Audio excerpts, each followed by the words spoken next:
Michael, we're live on YouTube. You may begin whenever you're ready. All right, thank you, Sean. All right, welcome everybody to tonight's November 18th, 2025 full design review board meeting for Reston Association. I call us to order. We have 8 members out of our 9-member panel. Um, I I have a quorum. I have no opening remarks.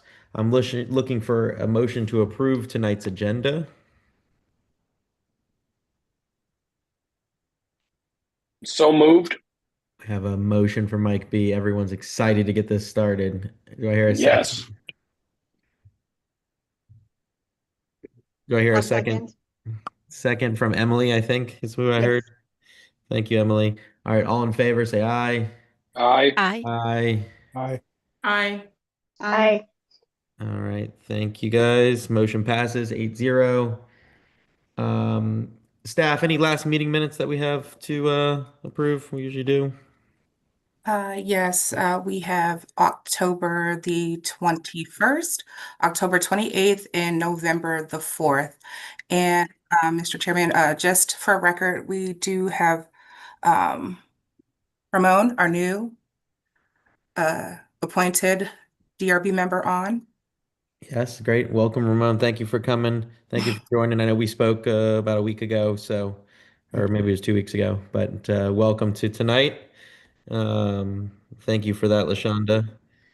Um, so I'm looking for a motion to approve tonight's October 21st, October 28th, and November 4th meeting minutes.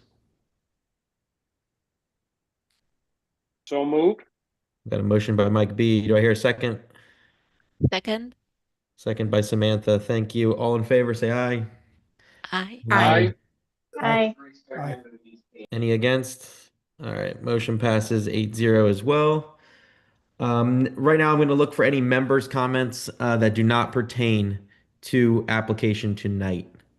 So anybody, this is a public meeting from Reston Association that has any comments? Nobody, anybody? All right. So, oh, Michael, I see Mike from Hickory were Cluster. were you interested in hearing from interested parties at this time during member comments or during prior to the review of the application? Is he here for Vantage Hill? I believe so, yes. We can hear from him from when we actually get to Vantage Hill, if that's okay. I think that would work probably better. Um, all right. Let's jump into application F, which is 1390 Concord Point Lane. Is the applicant here? I believe they are. I'm asking them to unmute. Good evening. Yes, this is Saifuddin Al-Awaidi. Hi, welcome, sir.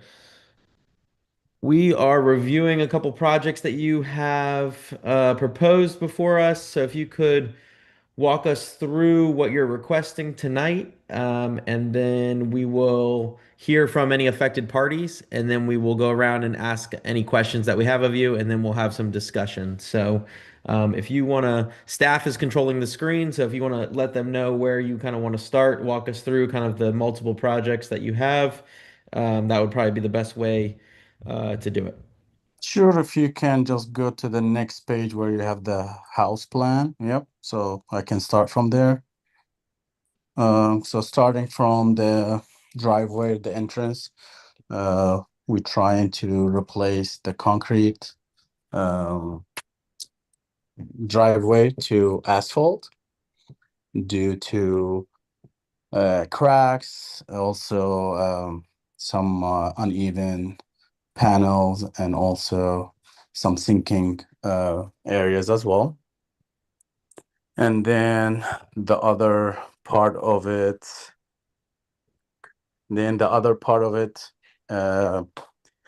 extension to the driveway to the right side of the house. So we did, if you see to the right of the house, if you zoom in, yep, yeah, a little bit to the front, no, to the front,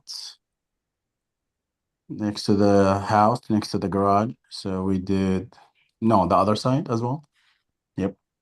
So we did this, we make it leveled with the driveway, and we pull it all the way to the halfway to the end of the house, and then we did some steps down to the backyard patio. And so we covered it with bricks as well. And then to the back of the house, the whole gray area, it was an existing pavers. So we removed the pavers and we just placed concrete.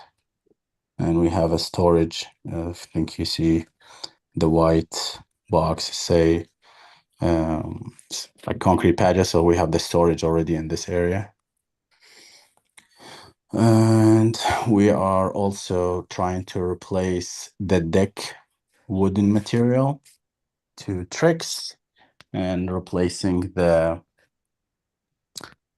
wood rails to, I think we submit the material that we're trying to use for the rail as well. Also to the left of the house.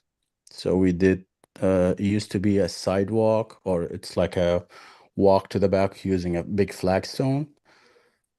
So we removed the big flagstones and we pour concrete to make a walkway. It's like 4 feet wide, as you see, next to the chimney, connected to the backyard, back patio to the front. And then on the front, if you zoom in to that picture that already attached to the plan, so everybody can see it. It used to be a flagstone. Yep. It used to be a flagstone everywhere, and it's uneven. It's been, over time getting old, rusty.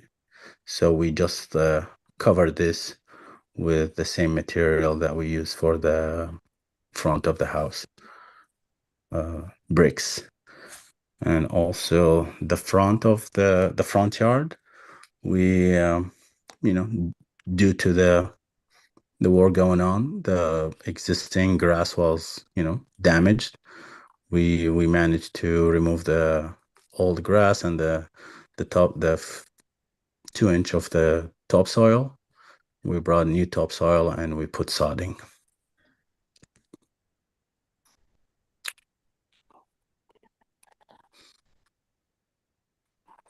That's the proposed work.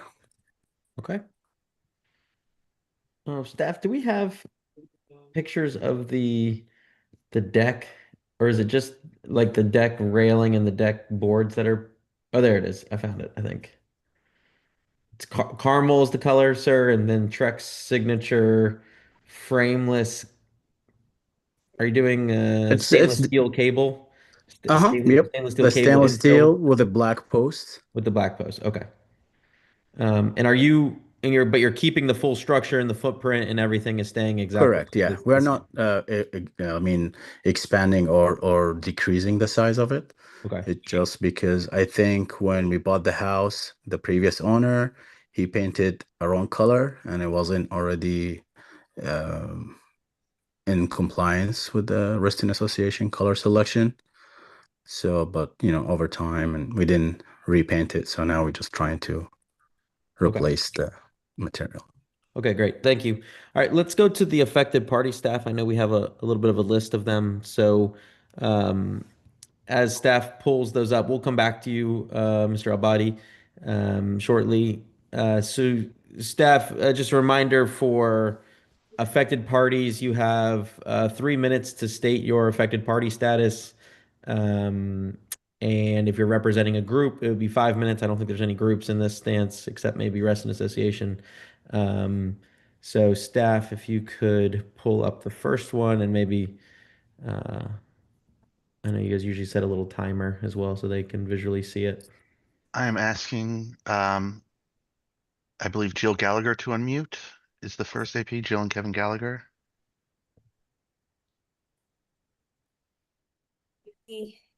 Go. Can you hear me? Yes. Okay. So as you know, we live next door to the applicant and we've been very upset about the works that he's undertaking. There's been a massive clearing of trees. There's this installment of this big plastic shed and the construction on the side patio that encroaches on our property, and this massive concrete patio in the backyard, most of it done without full notification of neighbors and prior or DRB approval. We believe these projects do not align to RA design guidelines and they negatively affect the value of our home. Where we used to look out at trees and flowering bushes, we now look out at this big brick retaining wall that's 4.5 feet high that he's using right now to store his garbage pails. We look out at a massive plastic shed, the details of which were never shared with us, which sit about 13 feet from our property line, not 20 feet as recommended in the guidelines, nor is this shed shielded from view with trees, as the last screening tree for that was cut down when he built the retaining wall. And we're looking out now at a stark white patio that somehow grew from a 22 by 9-foot paver patio for the shed, which is what was on the application that we saw, into this 63 by 40-foot or 50-foot cement patio that's 4 feet thick. Not only are we upset with the projects, but we're also upset with that a lot of the work did not go through DRB approval. We value the input of DRB and have seen other projects from neighbors enhance the value of our home. And in this application that you're looking at here, we feel that he's circumvented the process and he's falsified my husband's signature on this application. My husband did not sign this application. The side patio that he's showing within his property line there is no 6-foot setback. We paid $1,000 for a survey to verify this. So that's not true. Those dimensions are not true. The back patio on your drawing does not show the full length. I encourage RA to go and measure it. The narrative does not even mention the side patio, so he's telling you he notified us, and there's no information in the narrative at all about it. And the dimensions that he's giving you are false. He does this. He floods the zone with the applications with many, many projects. He adds new elements after the neighbor signatures and before it gets to DRB, and he tells you guys that we were all notified and we weren't. We don't think these modifications comply with RA design guidelines, and we're asking RA to remove the side patio. It's literally too big for the space. It's encroaching on our property, and the recommended setback for patios, 10 feet, is not achievable in this space, as he only has 10 feet 8 inches there. We're asking that the back patio be restored to 22.9, which is what he represented to us, the size he stated in his application that he sent to you also, or make it 16 feet from the back of the house per your own design guidelines.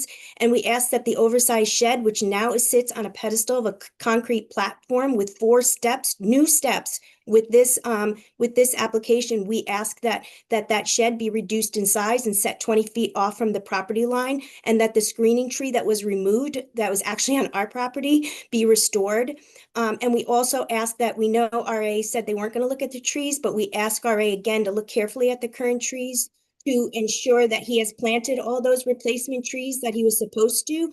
And to also look that in the disruption of the land, which was exceeding 7,000 square foot per the county's assessment, that you consider the drainage issues that could occur on our property, and look at the pictures where the bulldozers are very close to the base of trees, his trees and our trees, and the future responsibility that we may have to take care of those trees that may have been killed in this process. Pardon me, Mrs. Gallagher? Yes, we're really not happy with this, and I think there's too many issues in here to discuss in 3 minutes, and I really don't think it's fair to the affected parties that we're having to rush through this when there's such a long-term impact on our properties. I think this is just completely unfair process. Okay. I apologize. There's just our rules.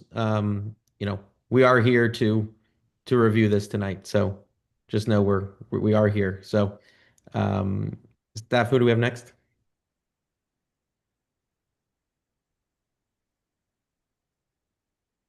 Mr. and Mrs. Novak, 1400 Concord. Hello. I assume you can hear me. Yes, we can. So I would echo everything Jill said. We live further away, so we're not as immediately affected, but all the changes that have been made so far make this one house very different from everything else on our street. We moved here 20 some years ago, and we moved onto this street in particular because of all the old growth trees that were already there. You know, it's just disheartening to see all the trees being removed. And the work that's been done just really doesn't fit the neighborhood at all.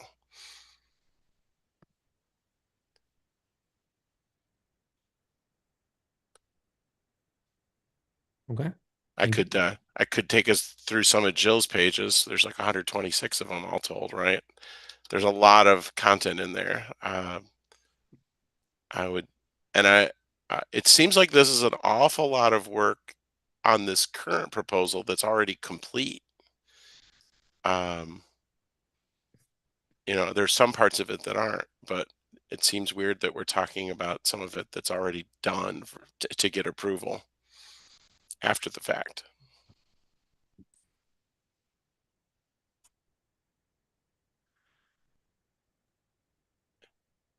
Do you have anything else to add, Mr. Novak? It's probably worth noting even the mailbox, which is very distinctive, but it's the only one like it, I think, in all of Longwood Grove.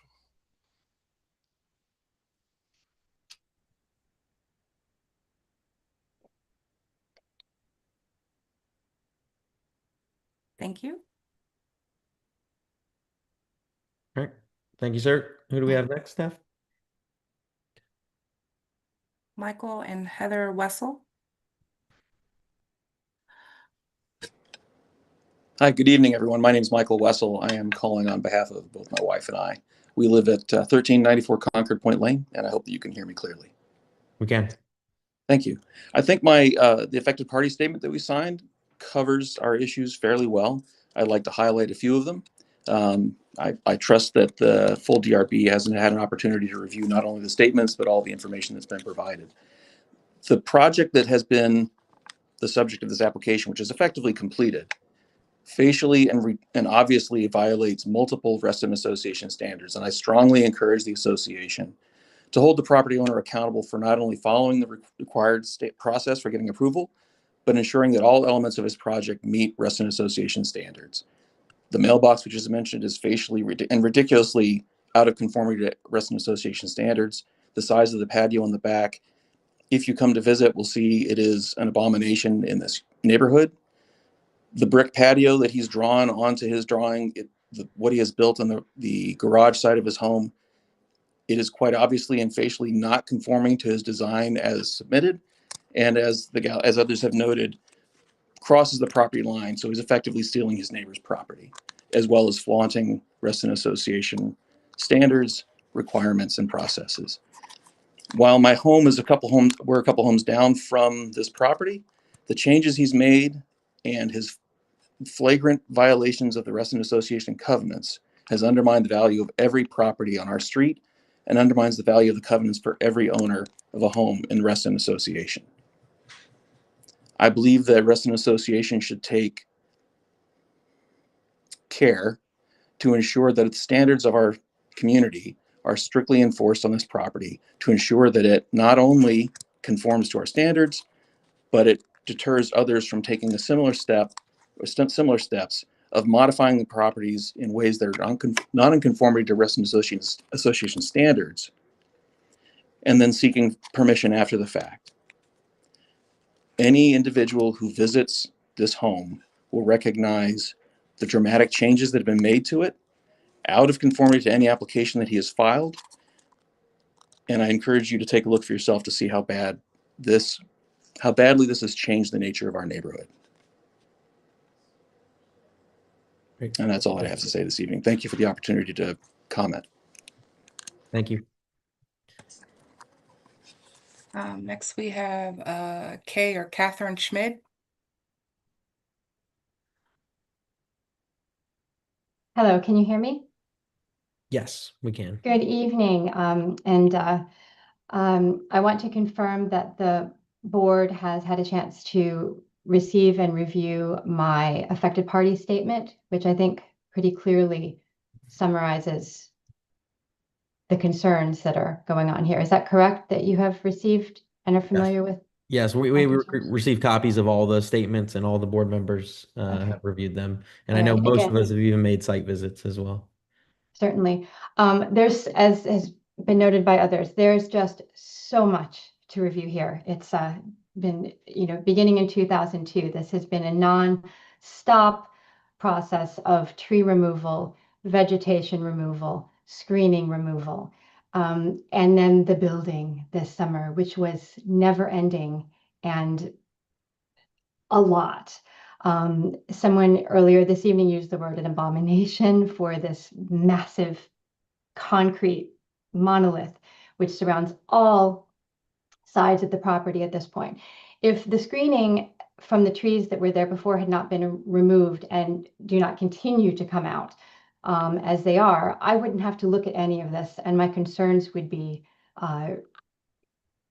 greatly reduced, shall we say. I filed a complaint in 2002 against the clear cutting of the front yard. I still don't know what happened with that. As part of Jill Gallagher's meticulous work this fall, I've seen paperwork that describes that supposedly there was supposed to be a one-to-one tree replacement with additional vegetation and screening. I don't know. Has anyone been out there to see? That didn't happen. Since then, trees have continued to cut while this individual was giving lip service to the RA process in response to the 2002 complaint about tree removal. He was continuing to remove trees.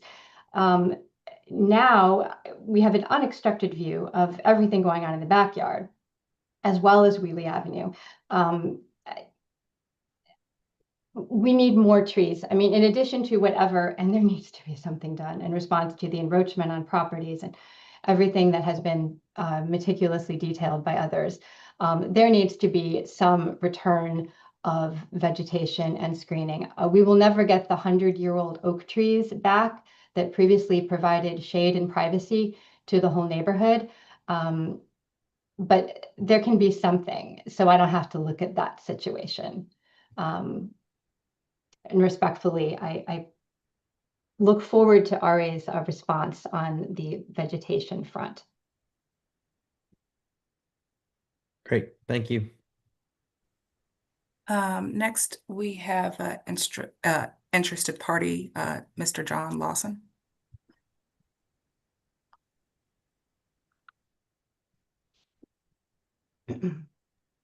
Okay, there we go.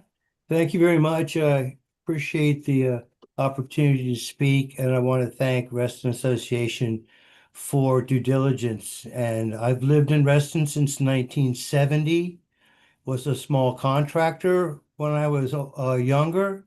I know what it is to understand the covenants and to respect the building regulations that Reston and eventually the county require. My initial notice or my initial shock was when I would drive down the road and notice first there were work going on at the house that looked substantial, and then almost immediately multiple trees disappearing from the property. That just was appalling. And then the look and the feel of the neighborhood immediately changed.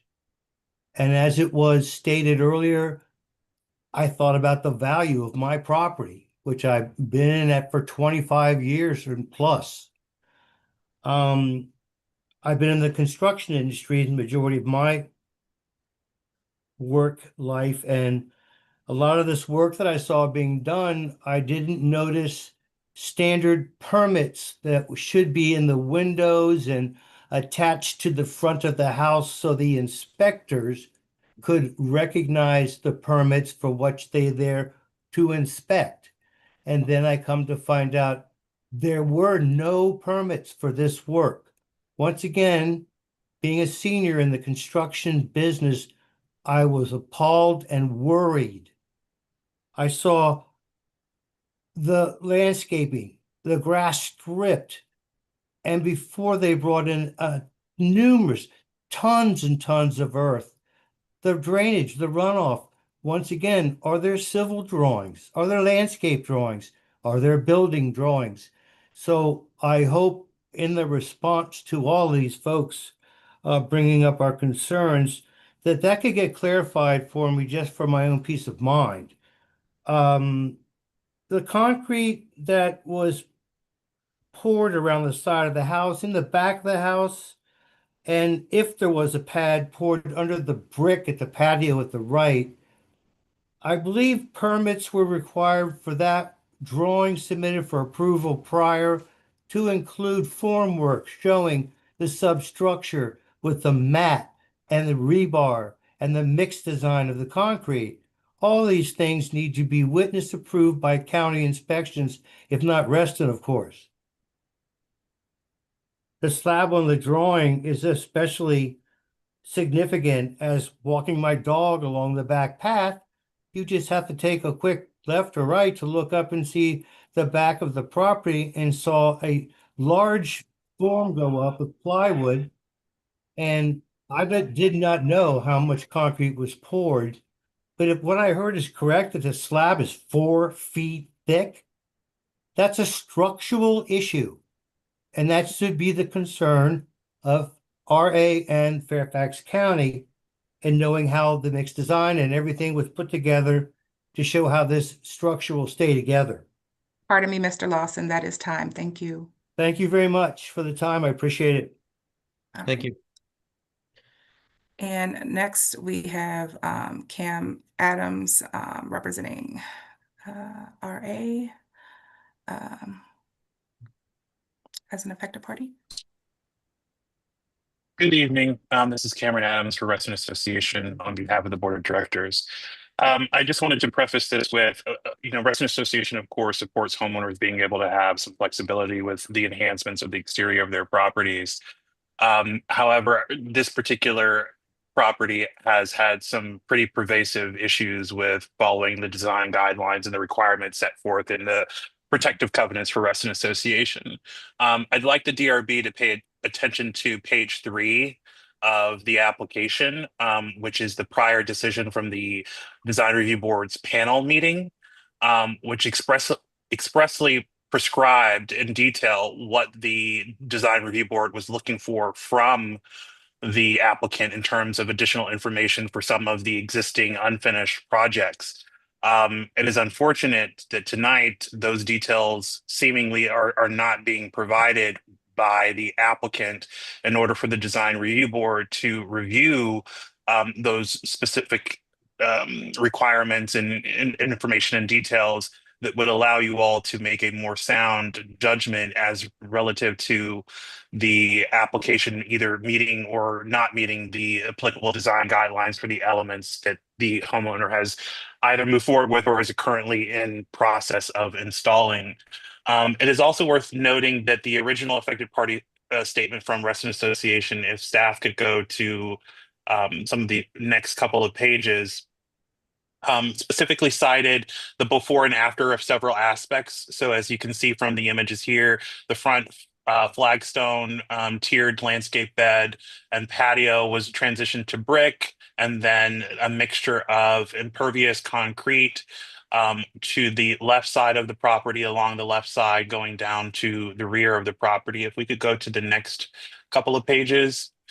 You'll also see the prior condition of the right side of the driveway, which had a wooden staircase that led to a framed out, tiered stepping walking path towards the rear of the property, which now has transitioned to brick, and the specific details that the DRB requested for this particular design and aspect were not provided. Specifically, the height of this wall, which is concern. Also, the location, as you can see in some of the renderings that staff provided, the measurements do not add up. And it seems to me that the affected party statement is clear that their property was surveyed, and it does disclose that a portion of this wall is on the applicant's or the affected party's property and not solely on or within the boundaries of the lot or with an appropriate setback as required in the design guidelines. There are lots of aspects of this project that remain unclear as to the intent, and we're hopeful that the applicant will be able to express his intent moving forward with the projects and provide some very clear specifics that are confirmed either by a professional, an engineer, a surveyor, to ensure that property lines and setbacks are being required to be followed. Of course, the county is now involved relative to some of the things that require permitting, since I believe it was a little over 7,000 square feet of earth being disturbed, which does require a permit here in Fairfax County. There were some unanswered questions relative to the rear patio, which is a massive amount of impervious space. Specifically, whether or not there was going to be a railing installed, what the piping and conduit that was exposed was going to be. Again, the applicant is here, so we're hopeful that some of those questions will be answered, but we do believe that there should be some requirements for the applicant to provide specific details from a professional in order to allow the DRB to make a more sound judgment relative to those aspects. We continue as staff to be available to support the applicant if there's anything that we can do to ensure that they are prepared to provide the required information. But as it currently stands, this application should not be approved. The modifications do not meet several aspects of the design guidelines, and Reston Association is most certainly concerned related to the non-compliance to the design guidelines and the setbacks required for adjoining and adjacent properties. Thank you. Cam, can I ask you a question real quick while I have you? Staff, can you just Sure. go down to slide 96? That's part of your guys' package here. I just want to get some clarity on the patio. So the paver stone patio, the pictures up above, if you zoom in, the before and after there, that was what was approved previously, right? But it had already, once again, it was a previous installation that then after the fact received an approval, and this was the configuration, except we said to remove the round timbers. That is correct, right? Correct. So the left image in this shot was approved with the stipulations that the round timbers be replaced with the square. So the right image shows the square timbers being compliant. The square timbers for when you guys did kind of your compliance check or whatever. And then now the application tonight, he's requesting for approval to basically approve of the current concrete. Basically, they must have ripped this out and done all new concrete with steps and stuff. And that's now what he is requesting approval for, correct? That is correct. Okay. All right. I just wanted to be clear. Okay. Thank you.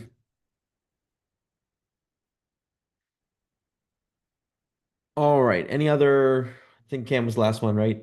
Staff? Yes. All right. If you guys could unmute the applicant, please. I'm gonna go around the room. Sorry, Kay, I believe, wrote to the chat that correction to your assumption, the paved patio was not existing. Right. It was not existing Okay. before he lived there, but it was existing when he proposed it. And there was a few approval years ago, about it. and then it was subsequently approved after the fact. And then, but with the minor modification that he needed to do the square timbers, which is that bottom right picture. But once again, this patio is still smaller than what the concrete now is covering. From just so we're all on the same page. All right. Let me go. If you guys have the applicant, if you guys could unmute him, I'm gonna go around and see if anyone had any questions for him. Okay. Emily, I'm gonna start with you. Do you have any questions in reference to the proposal tonight? I really don't have any questions about the application, as it's not a full application and there's many things that staff has rightly pointed out that we asked to see before this review tonight. And in my opinion, this isn't an actual, a fully flushed out application, and there's so many things that we would normally require that aren't here, in addition to just a flagrant lack of adherence to not only our guidelines, but also the county's guidelines. There's, so many things that I'm seeing here that to ask a question would open up a can of worms that I'm not prepared to get into tonight. So that is my statement so far. Okay. Samantha, do you have any questions? No questions, sir. Gazde, do you have any questions?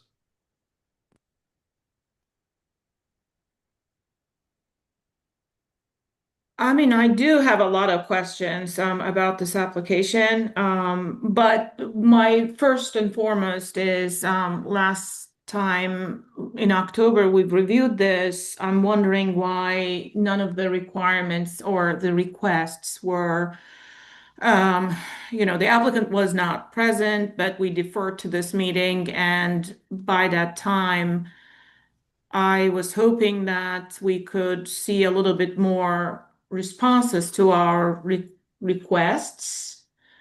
And that's what I'm struggling with today as on and off. I'm reviewing this, like the stormwater management, you already have a stop work order, drainage plan, what's going to happen with that?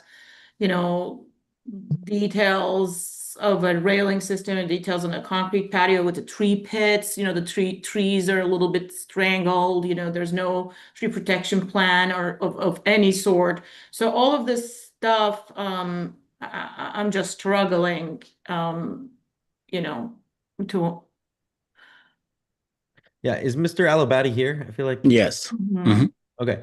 Could you address that? Are you obviously the county's put a stop work order? Are you under contract with a civil engineer? Are you working with somebody? What's the status of that request that we had? Just to start with, I think there was 5 points that from the deferral decision. I think I replied to 4 of them. There was like only 2 that we are still working on it. And for sure that you can provide a drainage plan in 10 to 14 days. So we are already contracted with a civil engineer that he's working with Fairfax County to provide survey, topo, and etc. to provide the drainage plan in addition to the storm water management. Okay. So that's in the work with the county. And also we have contracted an arborist to provide a statement for that 2 trees that they were in the tree, you name it, I don't know, just like in the squares in the patio. I think that's the only 2 items that was not responded to the email from Lashonda. And if you look, there was like several emails back and forth with the plan, providing more details of the size of the wall, the height, with pictures. And I think you guys requested a size of the existing patio, which was already emailed back. And just that to respond to the last comment. And I have like a couple things to add about the shed. I think the shed was already approved 2 years ago with an application. And I have the statement or the decision from the DRB for that big shed. And to add to the tree removal complaint from 2022, we had a DRB or covenant decision about that, and it was the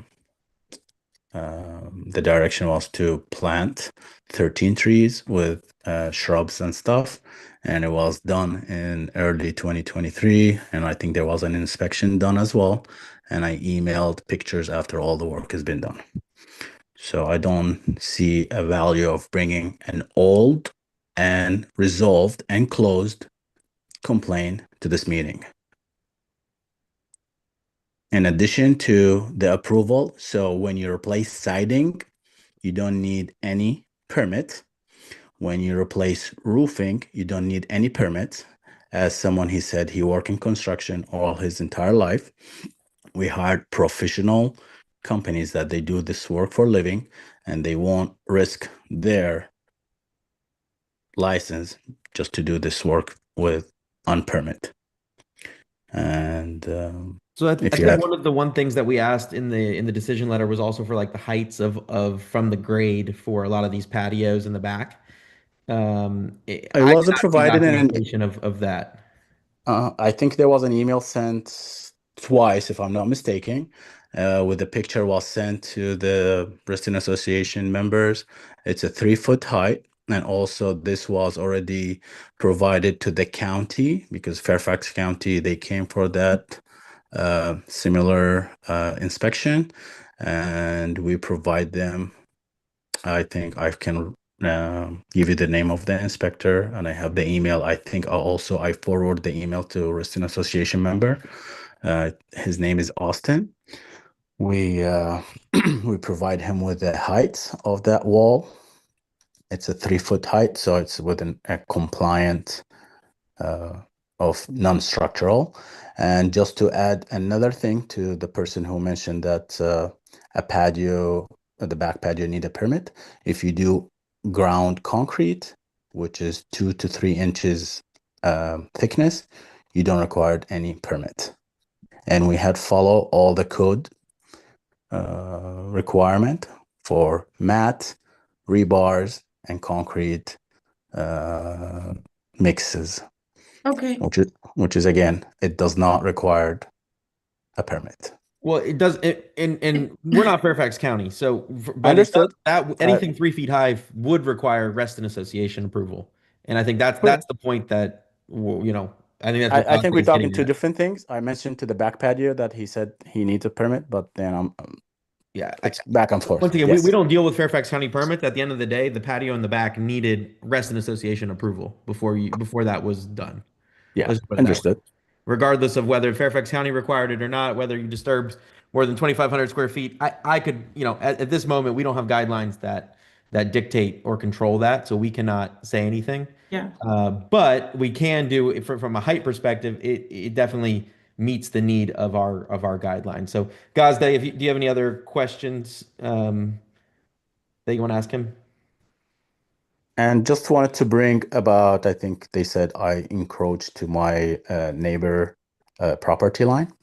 When I bought the house, if you flip back to the pictures that before, you can see the fence. He have the fence, I think, installed. Yep, I think this picture. I think the fence is kind of like pushed back to his property, so it's not to the property line. And I never done a survey for my house when I bought the house. So we were under the assumption the property line was at the fence. And when we were just doing this patio, we made sure, I think in the Reston Association guideline, I think as a walkway need to be at 2 feet, a minimum of 2 feet setback, and which is we done.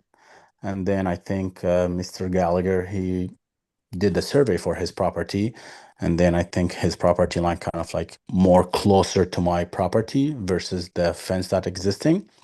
But towards the end of the property, if you go down, I think they also kind of have a fence in my property, so they are taking 2 to 4 feet in their property. So I was like, I mean, we've been living there for 6 years now, and we never thought about property lines.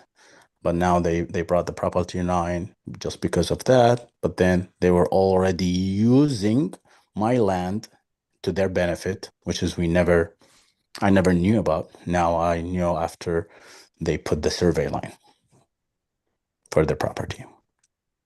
Okay. Just to clarify. Okay. Yeah. So my question is, and can I add one more thing? Sorry about may that. I ask my question first to Yeah, go ahead, you before you can continue with the narrative? So my question to you is regarding the trees that, or maybe did the ERB, the staff, I'm not sure. I'm unclear with the previous approval of removal of 14 trees. There was a stipulation of vegetation, and if this vegetation requirement was met, that's a yes or no question. Actually, I don't want to diatribe about an entire plant species here, but have those trees that we as DRB required long time ago, 22 or 24, whenever that was done, was that planted and inspected? I think that'd be a question for staff. Yeah.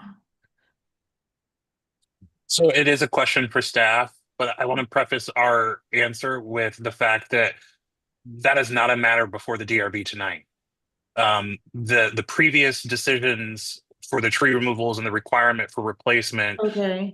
are not an item that is on the agenda tonight Okay. because it's, quite frankly, to me, it would almost be irrelevant. The violation that the property owner received for what precipitated this application has nothing to do with trees. So I just wanted to make sure that that was clear. In terms of following up, we can send the DRB a notification in terms of was the tree replacement in conformance with the design review, but that would be a later action for non-compliance if it was, in fact, not followed. But from my quick research, it seems like there were some things that the homeowner has done to fully resolve some of the tree items that were from a previous issue. So I just don't want to make sure that we're commingling the trees that were removed to this particular item because it does not have any relevance to this particular application. True, technically, it does have a little bit of, taking out from the nature and adding back to the nature effect, but that's yeah, maybe irrelevant for tonight. Okay, that's it from me. Okay, thank you, Gusdin. Mike B, do you have any questions? We were nibbling around the edge of this retaining wall issue. I'd just like to set the record here. I mean, the very essence of whether or not the homeowner had a survey completed for his property does not, again, it does not allow him to make the assumption and then just that's not a get out of jail free card, so to speak, for whether or not the guidelines were followed, right? So from that standpoint, the infrastructure that was created, the infrastructure that was installed is either in conformance or not. And it seems pretty straightforward that it is not. In terms of the heights, I echo what the chairman said in terms of, we are not Fairfax County. So we can opine upon the items that are within our purview, and that is where the discussion is. But the previous panel, of which I was a member, we had asked some specific questions with regard to the design development for these various site improvements, hoping to get some salient details so that we could hopefully shape a narrative here about what was intended at the time of the application, what was being done currently, what is actually installed, and what is yet to be completed so that we could understand and hopefully help iron out a pathway forward. The retaining wall, I think, is a pretty straightforward open and shut one for me, Michael. I think there's a whole bunch of other stuff here to chat about, but I echo my colleague Emily's points here that I'm not entirely certain it's in the best use of time to really unpack all these items. I guess I will see where some of my other colleagues go with their questioning and jump back in. But yeah, obviously there's still a ton of question marks here. So okay, I'll shush for a minute. Okay. Ramon, do you have any questions? Yeah, just a quick question.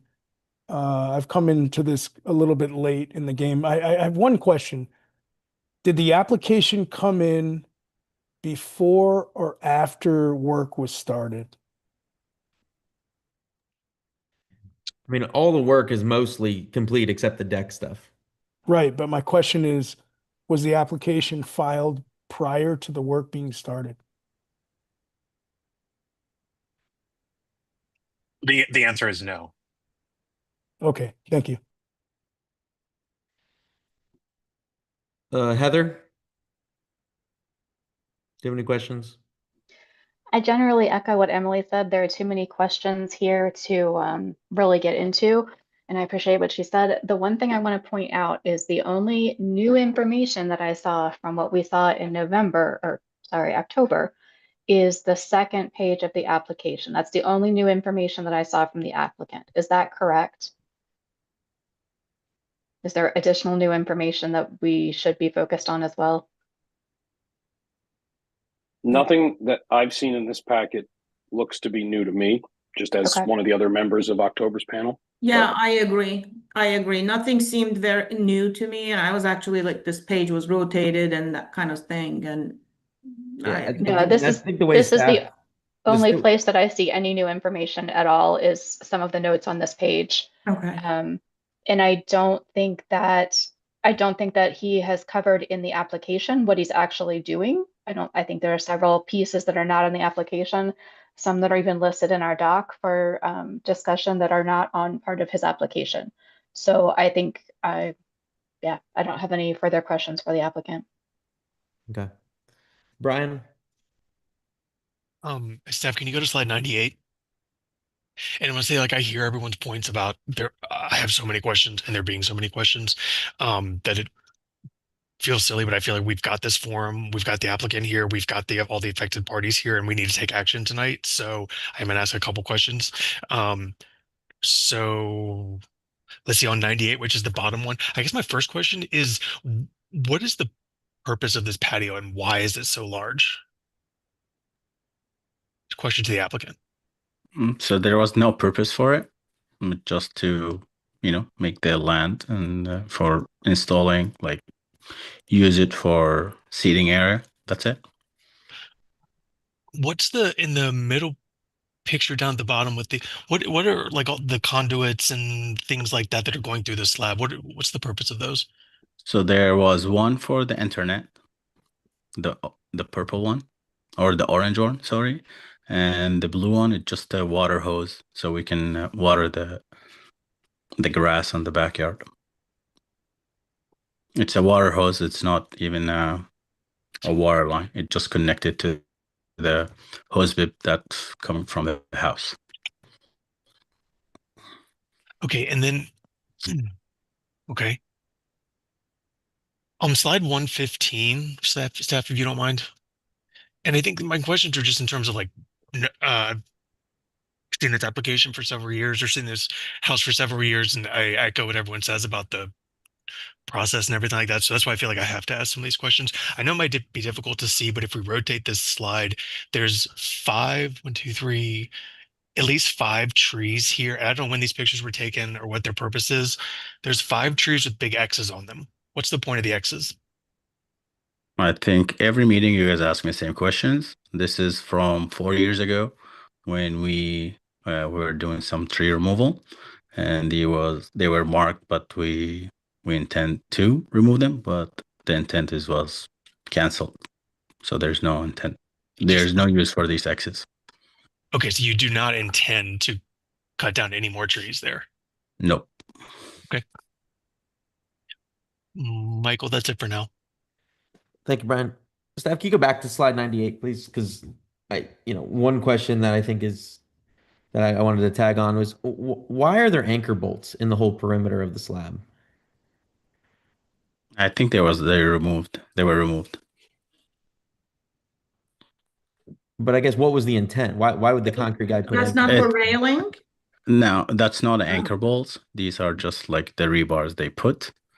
And the railing is going to be similar to the railing that we're going to use for the deck. So there's a railing now going on this as well down here? That's the intent for later, not now. Okay. But these were cuts, so they are flush. There's no anchor bolts or anything. Is there any intent to cover the patio with bluestone or any with sort of bricks, natural with the bricks similar to the bricks that in the front? With bricks. Okay. Yep. And that would also include the face of this 3-foot face? The whole thing. Okay. Similar to what we did on the front. What's the height of that retaining wall right there? What's the height of it? 2.5. 30 inches? Yes. Because I think this is an old picture, because now all around this patio, there was a sod installed already with a new fresh topsoils and the sod. But if you are going to be veneering it with brick, it's going to be taller than 2.5, which would require a railing. Again, we're not Fairfax County, but if it is something that is going to be an aesthetic change for later, both the brick and the railing would come under purview. So sorry, when you mean like covering just the facade? No, we are not going above the top. just So from the the front. floor of the patio would not be brick. You're only going to put brick on the sides as veneer? So on the side and it's going to be only 4 inches because the brick it's 2 inches with 2 inches thick, and when you put the mix underneath Correct, it, but it's like 1 if inch. the wall is currently 30 inches, as you just said, and you add it up to 34, this will require a railing, which will need to come under our purview as well. Exactly. That's what I said, I think earlier. This is the intent for later to match the rail that we're going to be installed to the. Yeah. I don't know if I like the fact that, you know, there's this like, okay, well, there's a small patio I'm installing, and then next month there's another patio I'm installing, and then I'm gonna come back in front of you and put another railing, and maybe I'll do some sod and remove some more trees. That's not, you know, that's what we were talking about. It's like, what is it that is intended and what is it being done here? If we can know that, I think I'd be more comfortable reviewing this. I think we said there's no more trees to be removed, and the intent is to cover this concrete with the bricks. I think that's it. And if it's required to install railing, we are willing to install railing around it. But if it's not required, we're not willing to do it. But Period. there's no mention in the application of brick on this patio at all. The application actually says, by the way, I covered the pavers that you previously approved with concrete. So that's not on the table tonight. It's the size, yeah. Correct, because on the meantime, we just want to leave it as this, and later on, we're just gonna submit a new application to cover that. So to tag on to that, is the brick sidewalk that goes kind of around the right and left side, is the intention also to veneer that as well? Correct. Okay. Because we receive an email to stop any work, which is we were trying to finish, but then we stop all the work. Okay. Do you have any Fairfax County permits that are open? We are in the process of submitting that. But can you specify what permit? Well, and once again, we do not ask, we cannot ask about permits, Ramon. Sorry. It's okay. No it's just problem. not our, once again, we can review what we can review, and the county is involved and is, enforcing him to get a stormwater management plan, which is one of the things we asked for anyway. So it'll be helpful once that's prepared. My only other question is maybe for staff, or why is this brick, we're calling it a side patio. Why is this not considered part of our driveway parking pad? Why is this not considered a parking pad? Well, 2 points. One, that's what the applicant called it. And 2, it was not, in our opinion, an extension of the driveway. Although it could potentially be a driveway extension, it was much larger than any other extension we have ever seen in an application. So we didn't feel that it was appropriate to call it an extension when it clearly is not. I mean, to me, the way I look at it is it is an extension, and it's just, per our guideline, you're supposed to use the same material, and they did not use the same material. And to me, it's, I mean, there's a whole bunch of other issues with it as well, but the fact that it's not completely all on his property. The pictures that we submitted on page 94. Yep. And this kind of goes to the patio perspective. If staff could go to page 94. Up to, please. There you go. There's a garage door on the side of the property, and now this patio or extension, however you'd like to determine it, is what people would walk out onto to a walkway. And it's about, if you go back to page 95, which has the original plat that the applicant used about 2.5 years ago, it shows 10.8 feet from the side corner of the property. But in his rendering that he provided, he actually shows that the extension or the patio, whatever we're calling it today, is 12 feet. So we don't think an extension of a driveway is 12 feet. Staff doesn't. 12 feet wide? Correct. Well, I mean, I'm just, and obviously this drawing has it in the wrong location. It's much farther up the driveway, closer to the street, right? Um, I don't know whether it's longer than 30 feet or whether it's, what they have is just in the wrong location here.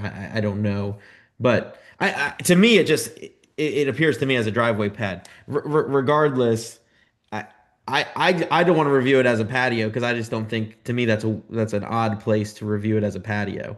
If anything, it maybe is a walkway, maybe. And at that point, then I think our guideline, we want to have it set into the contour of the earth, and this is not, as an example. So what I want to do is try to review what we can tonight and make some determination on some of these items. So then there can be, when he's going through this stormwater management plan and other things, if let's say things are unapprovable from our stance, I would rather let him know now so then they can start addressing it as a part of this civil engineering work that's going to be going underway, because that alone is going to be disturbed earth as well. Let's say we would take that thing out as an example.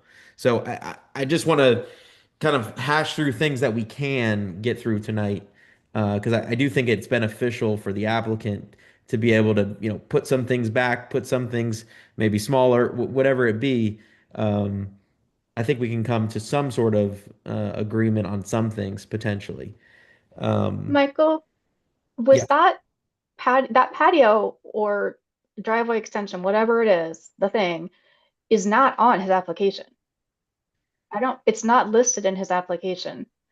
Cam, this says it was from a previously submitted application. Was it ever approved at that point? This is on the application that was originally reviewed at the 10/28 panel meeting. And it was not approved. It was deferred. So there's been no decision on any of the things that are explicitly mentioned in the application. The concrete patio, the deck renovations, the walkway on both the left and right side of the property, the replacement of the brick, the flagstone retaining wall and patio that's up the front near the front door. The only thing that wasn't explicitly mentioned in the application that the homeowner did do is the mailbox, I believe. I'm not seeing it. On page 34 of the package, I'm seeing deck railing and flooring, paving the driveway with asphalt, adding topsoil to the front and backyards, new sod and vegetation, and added a ground patio in the back, replacing the old paver tile with 4 feet of concrete, the same size. That's all I see in the application part. What am I missing?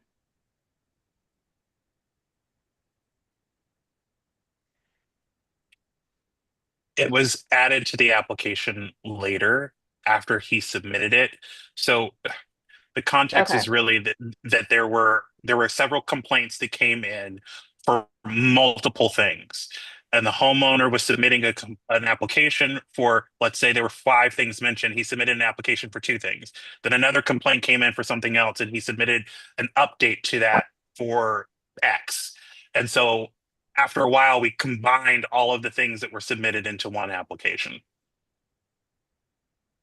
So staff's annotations and then his information supporting the application was what was added, but it was not expressly written in that original sheet that you see that you're referencing. Yeah. Okay.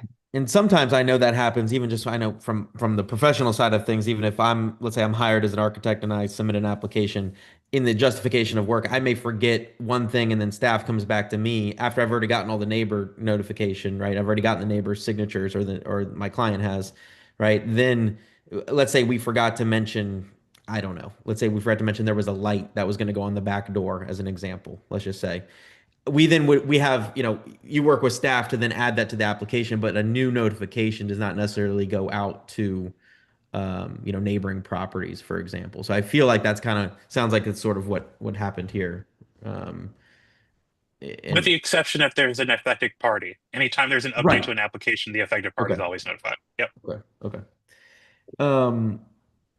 So I want to just kind of tackle this from piece by piece because I feel like we got to get somewhere.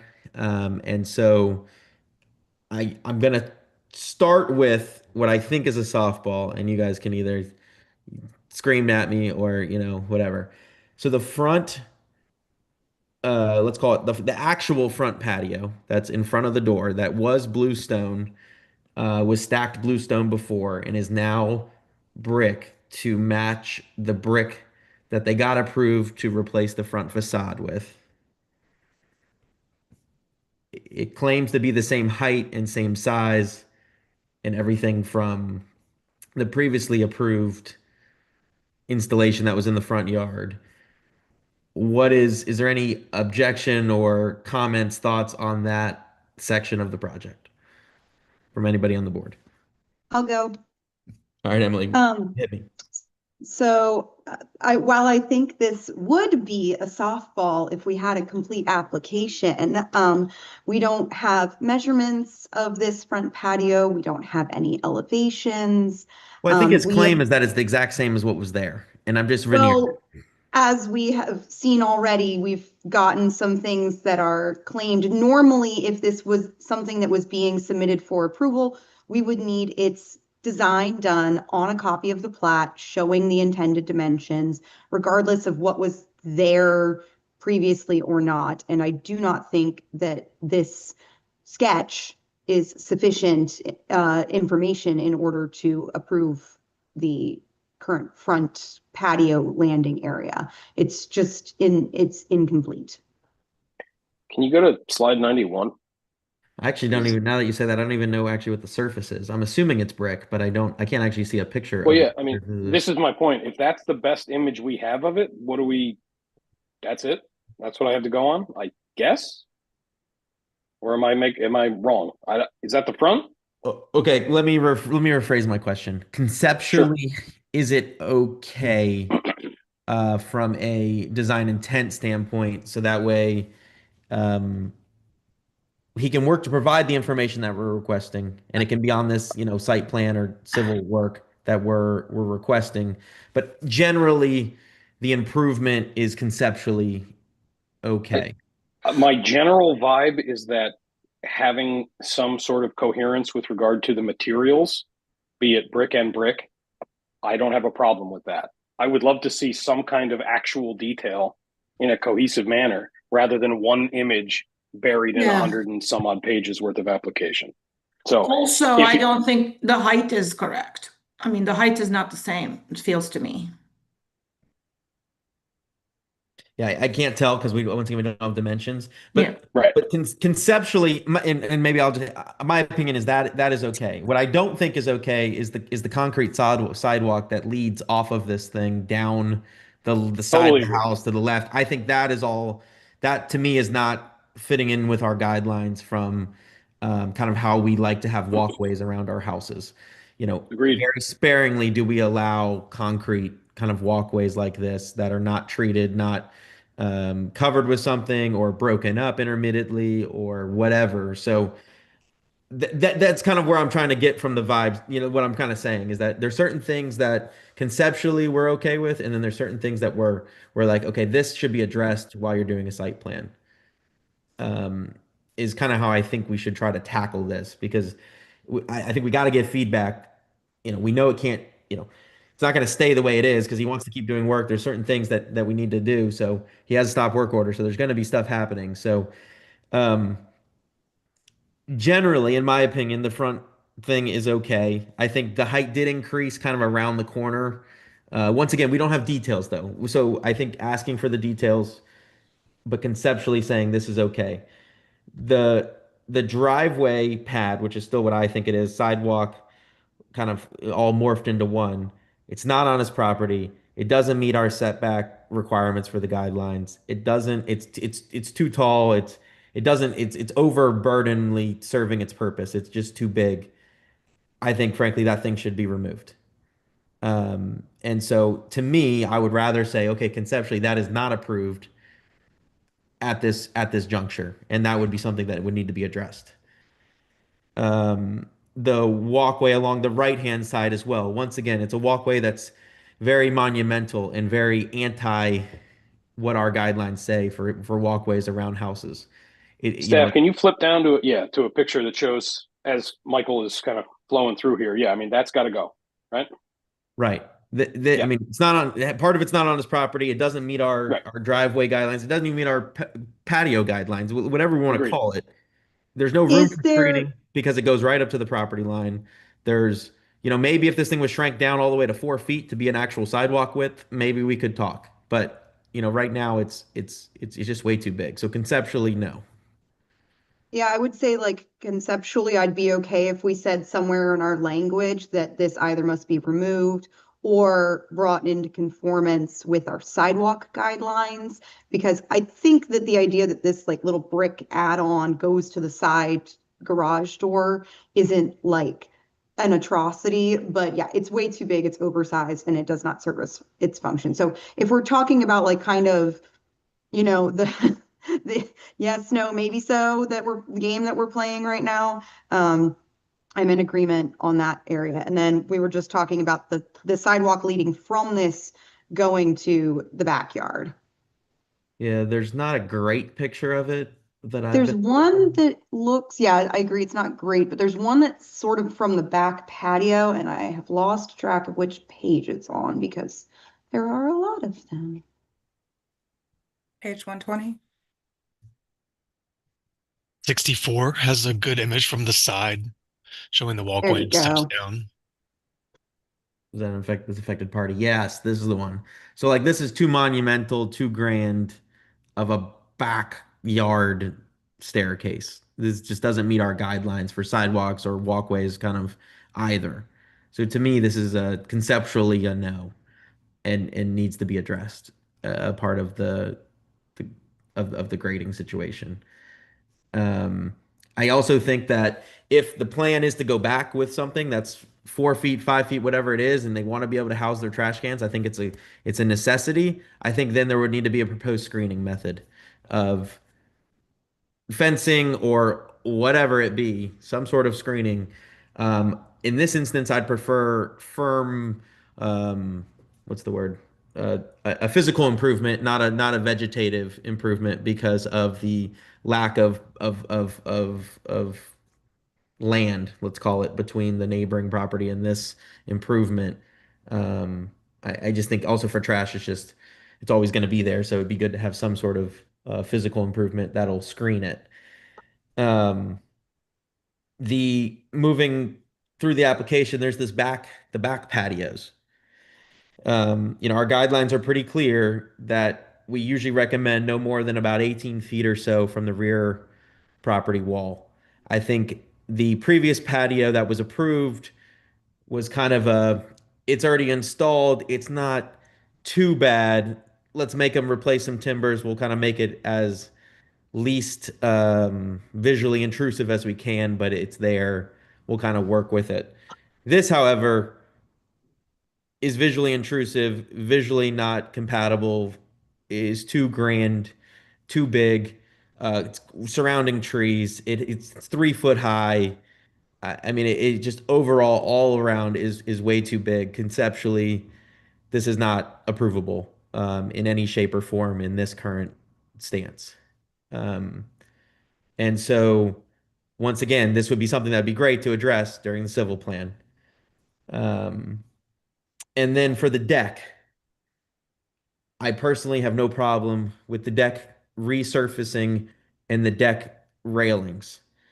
I do think that we need to make sure that the fascia board and the structure of the deck is addressed. Maybe the understructure of the deck is okay, but that fascia board would also need to be replaced. I couldn't tell if we were replacing that with the same caramel or camel, whatever Trex calls it, color, or whether they were going to try to wrap everything in white or whatever. I think once again we need a little bit more deck details, but conceptually, the improvement is okay.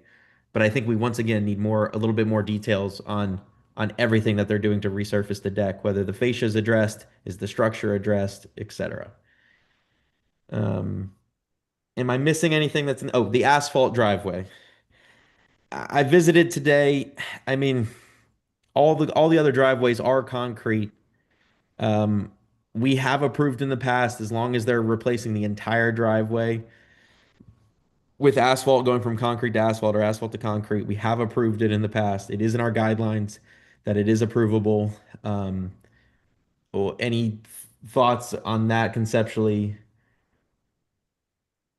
As long as it's not I getting bigger, I would say I'm okay if with it it. But if it stays the same dimensions, I don't particularly get too fussy about it. I just with the amount of concrete that's placed already on this property, it's just a bit surprising to be making the change. yeah, But it's a little. It's but yeah. other I don't understand it, but I don't have any issue.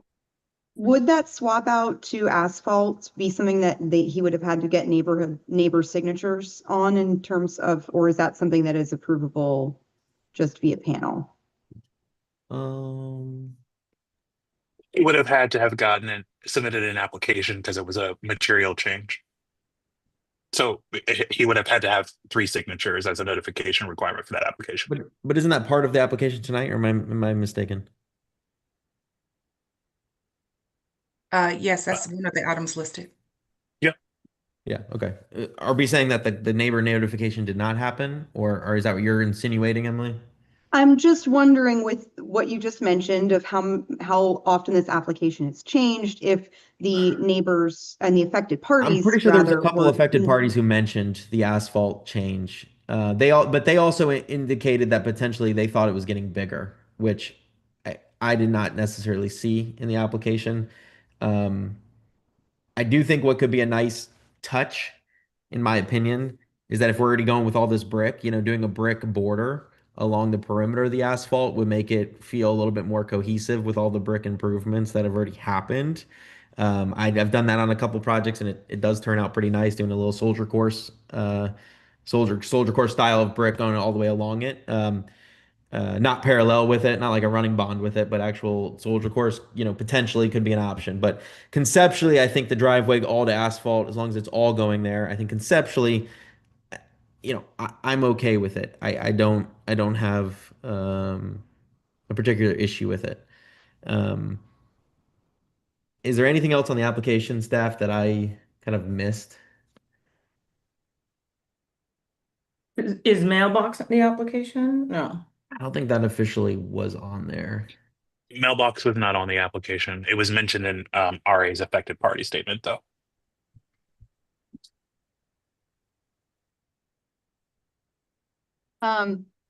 Michael, the one last thing I would like to touch on, although it's not on the application here tonight, it's by proxy of the fact that the applicant has poured 3 feet of concrete around these trees' root systems, is I would like to consider that the removal of probably at least 6 additional trees would be something that would have to be in this application because they will not survive construction.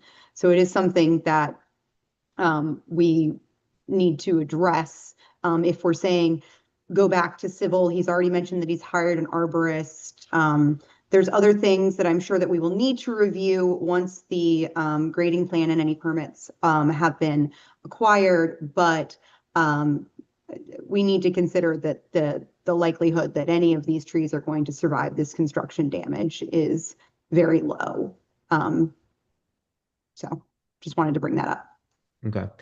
Staff, from your guys' standpoint, what helps, I guess, if there's an application, is there a pending case, a pending legal case of any sort with this one? So this application was submitted as a result of many complaints. So if there are complaints, then if let's say we defer, we can still enforce a timeline to come back. That is correct. Okay. Yeah, like a submission timeline for anything that the DRB. What I wanted to make sure is sometimes if you defer, technically the applicant can just rescind the application, right? But if there's complaints, then this is from complaints, so we would have to follow up, correct? That is correct. So can we do a deferral with conceptual yays and nays, essentially conceptual approvals and conceptual disapprovals? Or would we actually want to make a motion for conceptual approval on certain items and disapprovals on other items? I would, the second one. Second one. Okay. Yeah. All right. Does anyone else have anything else to add? Thoughts? Comments? I'm thinking of making a motion, basically going back through what I just did, but kind of making it more formal. All right. So I'm going to start with a conceptual. This is a motion for conceptual approvals for still needing more information, but conceptually these items are generally acceptable as submitted right now, but need more information. That would be the front walkway and the front patio, let's call it the front seating area right in front of the front door. And then conceptually approvable is the driveway replacement to asphalt. I would like to just verify, I'd like to see the exact dimensions of the existing driveway and confirm that the existing driveway and the new driveway are identical in size.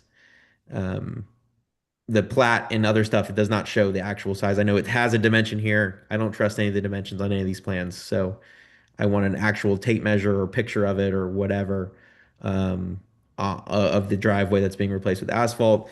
And then conceptually approval of the deck material and the deck railing, but need some additional information on what are you going to do with the substructure and the fascia board. Then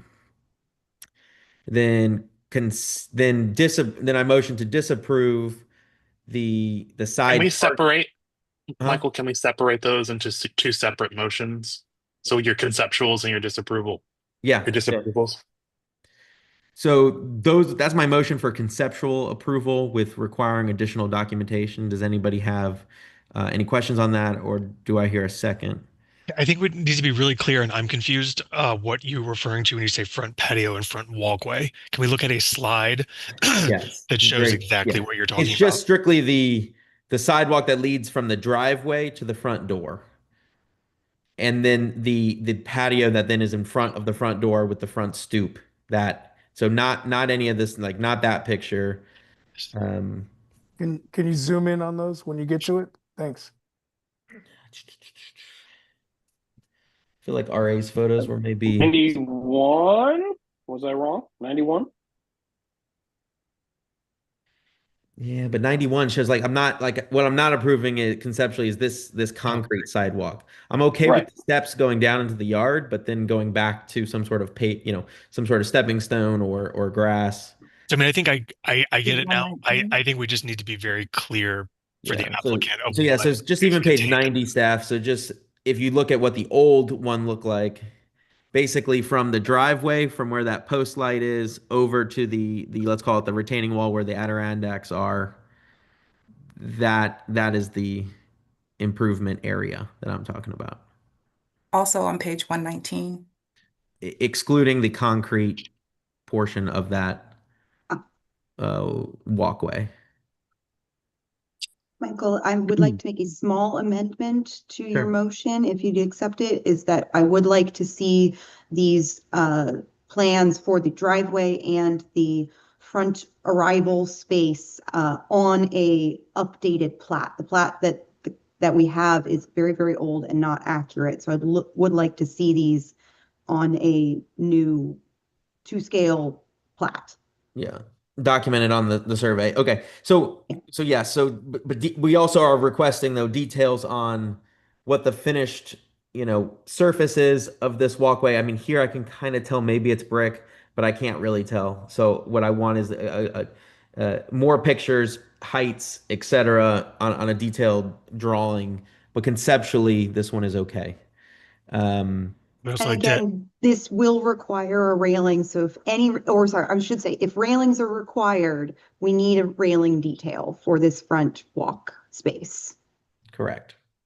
I would also ask that in the additional information that's being required and the next round includes, a landscape plan or some notion of landscaping or what's happening kind of in this between the walkway and this front site wall.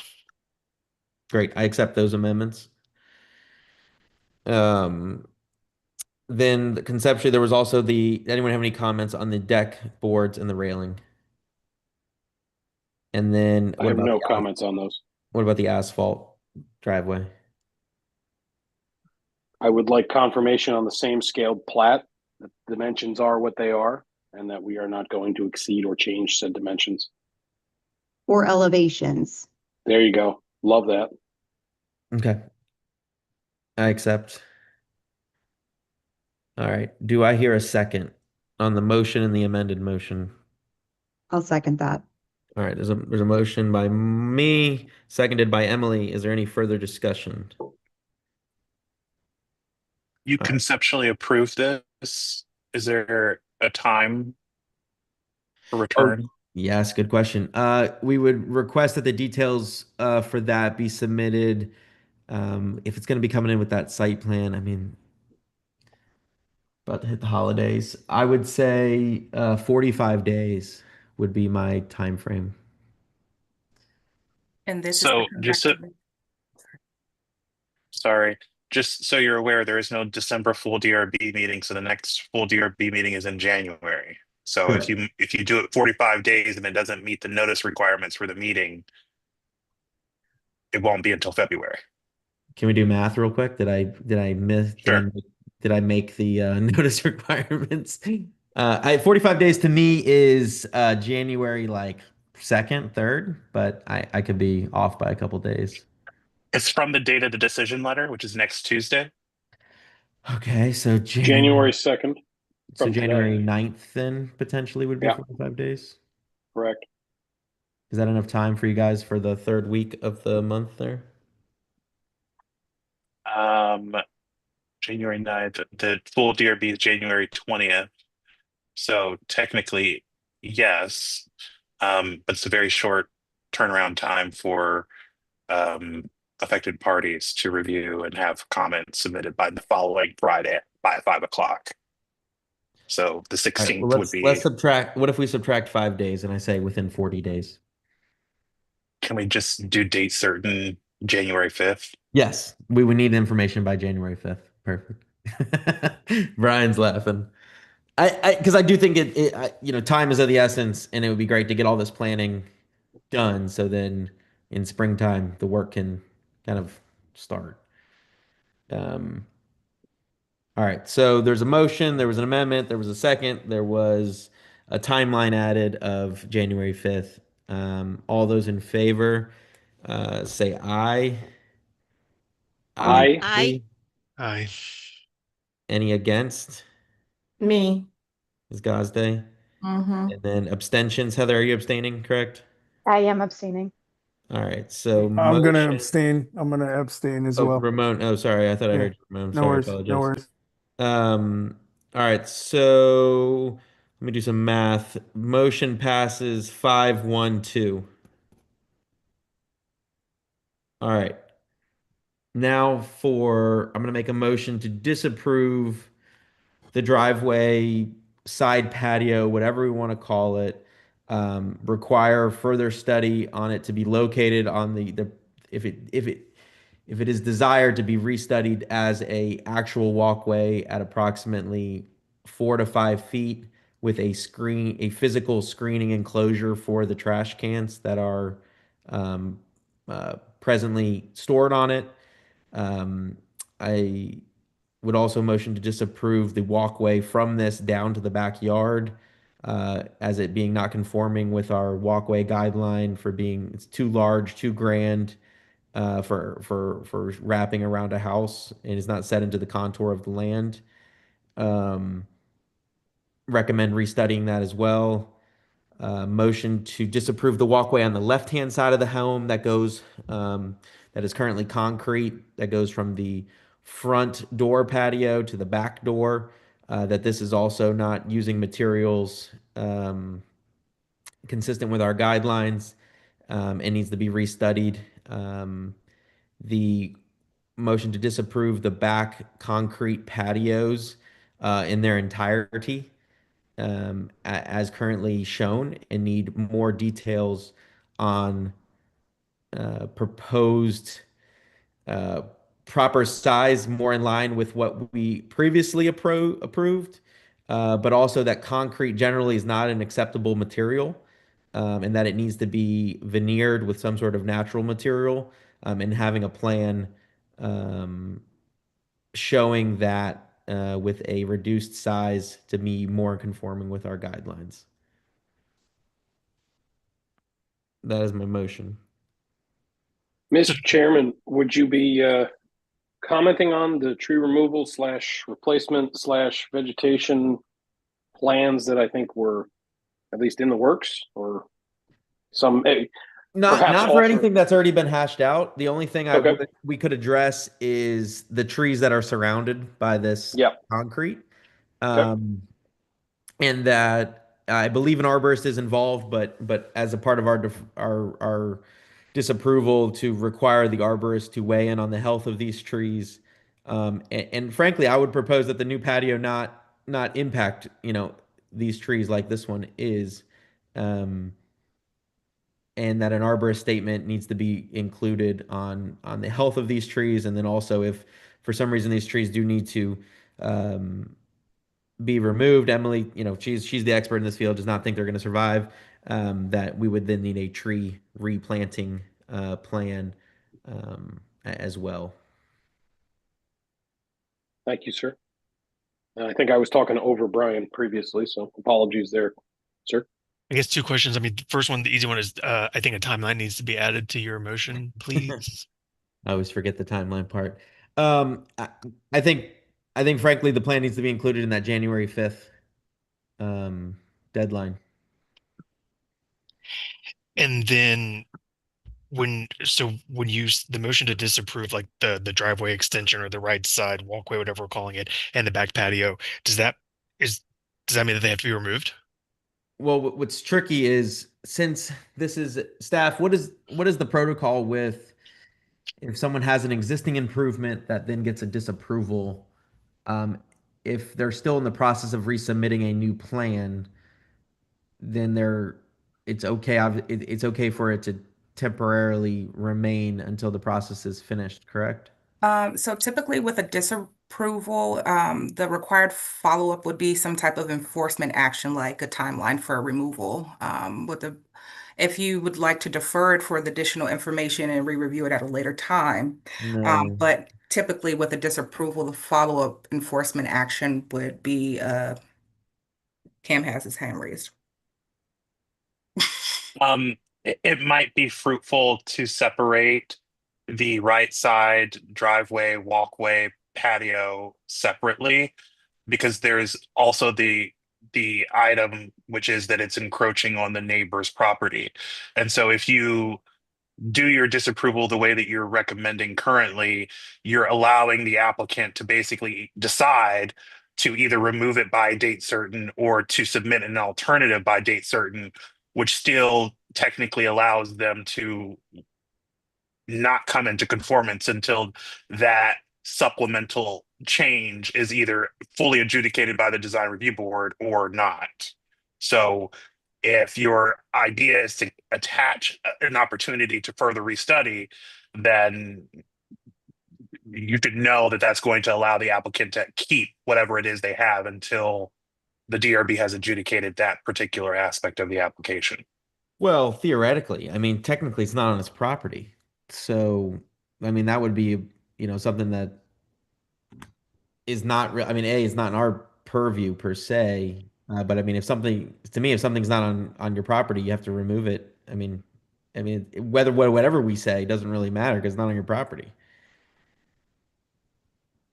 So council's not here, but your pseudo counsel is suggesting that the way that the legal committee would work is that the complaint was for unapproved aspects of the elements being on that person's property, not for the obstruction and not for the encroachment. So No, the homeowner may have and avail themselves to their own aspects of what they'd like to do in terms of their own personal decisions related to their property. But from resident association's perspective, the violation is that it's unapproved. We are contending that the DRB can't approve it, therefore the violation would need to be removed. Okay. I see what you're saying, but I guess to me it's the same with me in the concrete in the back. To me, you know, that yes, it needs additional study, but the previous patio was approved because it was somewhat pervious, right? And now it is all impervious. So I would contend that let's focus on the location of the extension. It is not solely on that property owner's property. Okay, Therefore, fair no enough. matter what, the DRB can't approve it. Fair enough. Okay, then I'll separate that one out. I'll do that one first then. I will motion to disapprove the parking pad side patio item as it is proposed and noted as it is currently built on the neighboring properties over the property line and is not in conforming with our guidelines of a necessary setback for means of screening for this sort of improvement. Do I hear a second on that motion to disapprove? I would hypothetically second your motion, Mr. Chairman. Are you We'll going add a timeline, I promise. There we go. Now we're cooking. All right. Second. Yeah, a timeline of removal. Cam, what do you see typically in these sort of circumstances when there's been something that's been, I mean, I've never seen something where it's ended up on somebody else's property. I mean, I don't even know what's a reasonable timeline to require. I mean, Well, it might be helpful. You have the applicant on the line.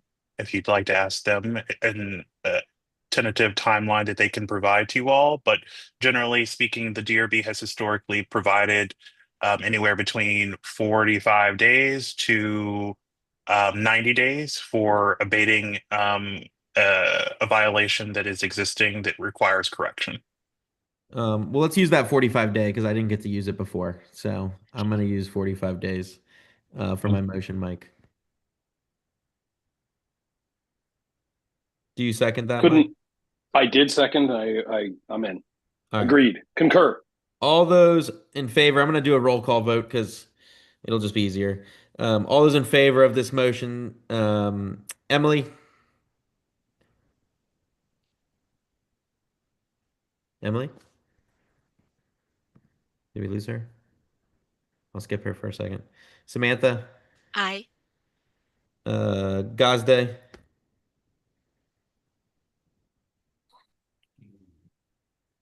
Gazde's here. I know it. Gazde? You're muted if you're here. I can tell you Mike Beasley, yay. All right, Mike B, yes. Ramon? I agree, yes. Yes. Heather, are you abstaining from this as well? Abstain.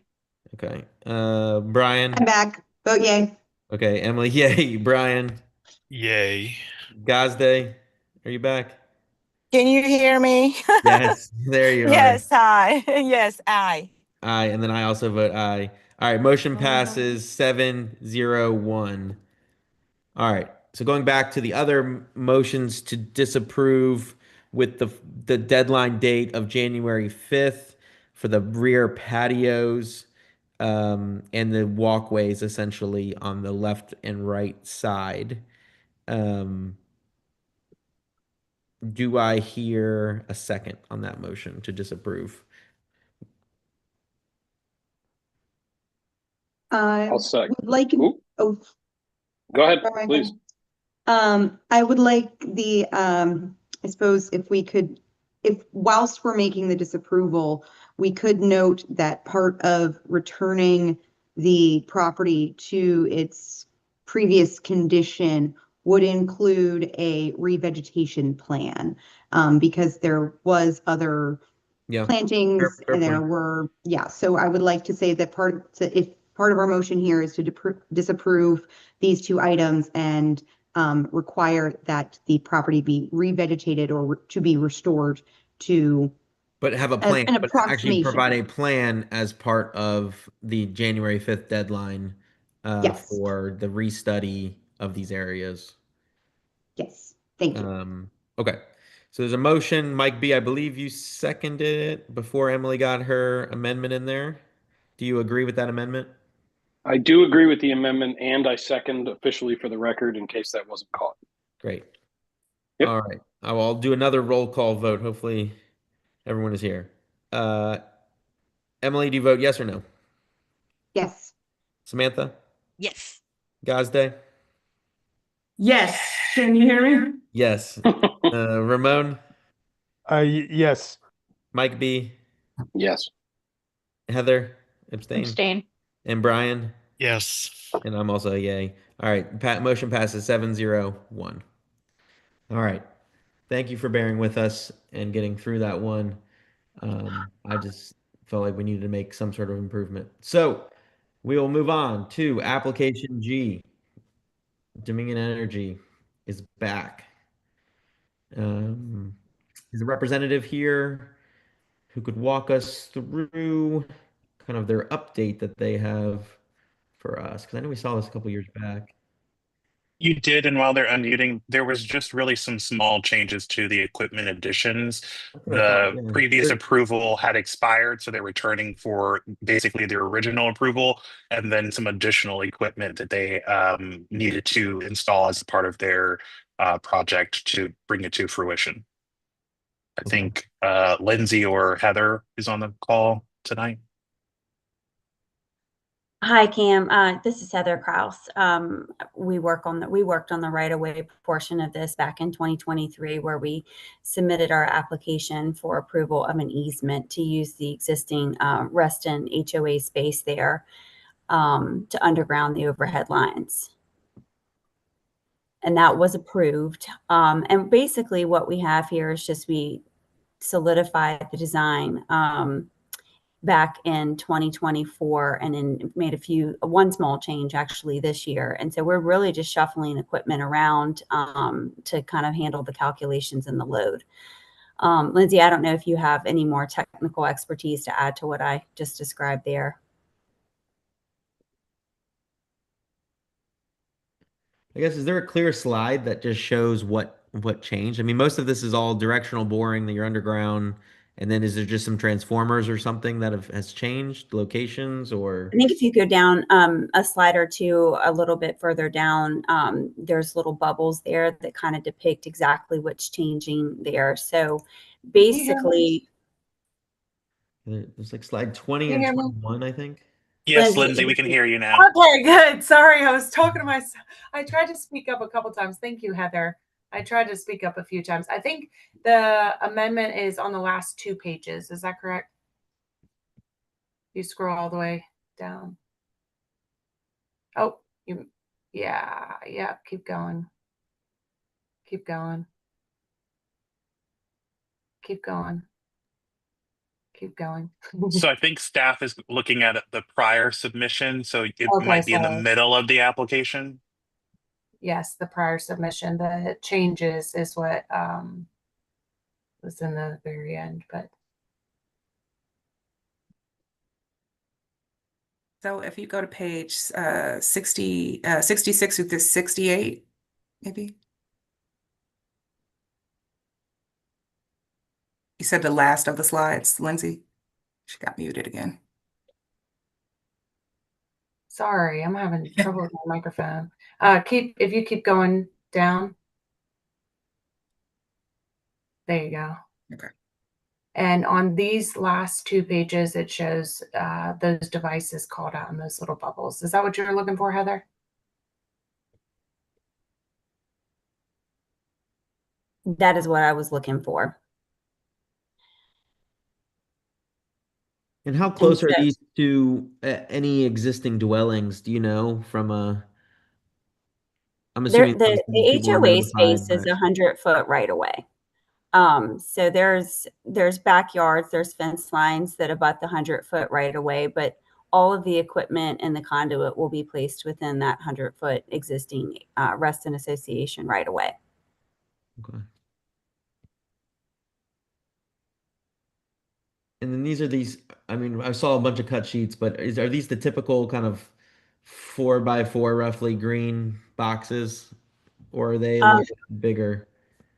There's what we have transformers, which are your typical boxes you're going to see in people's yards, that are their feeds to their homes and their meter bases.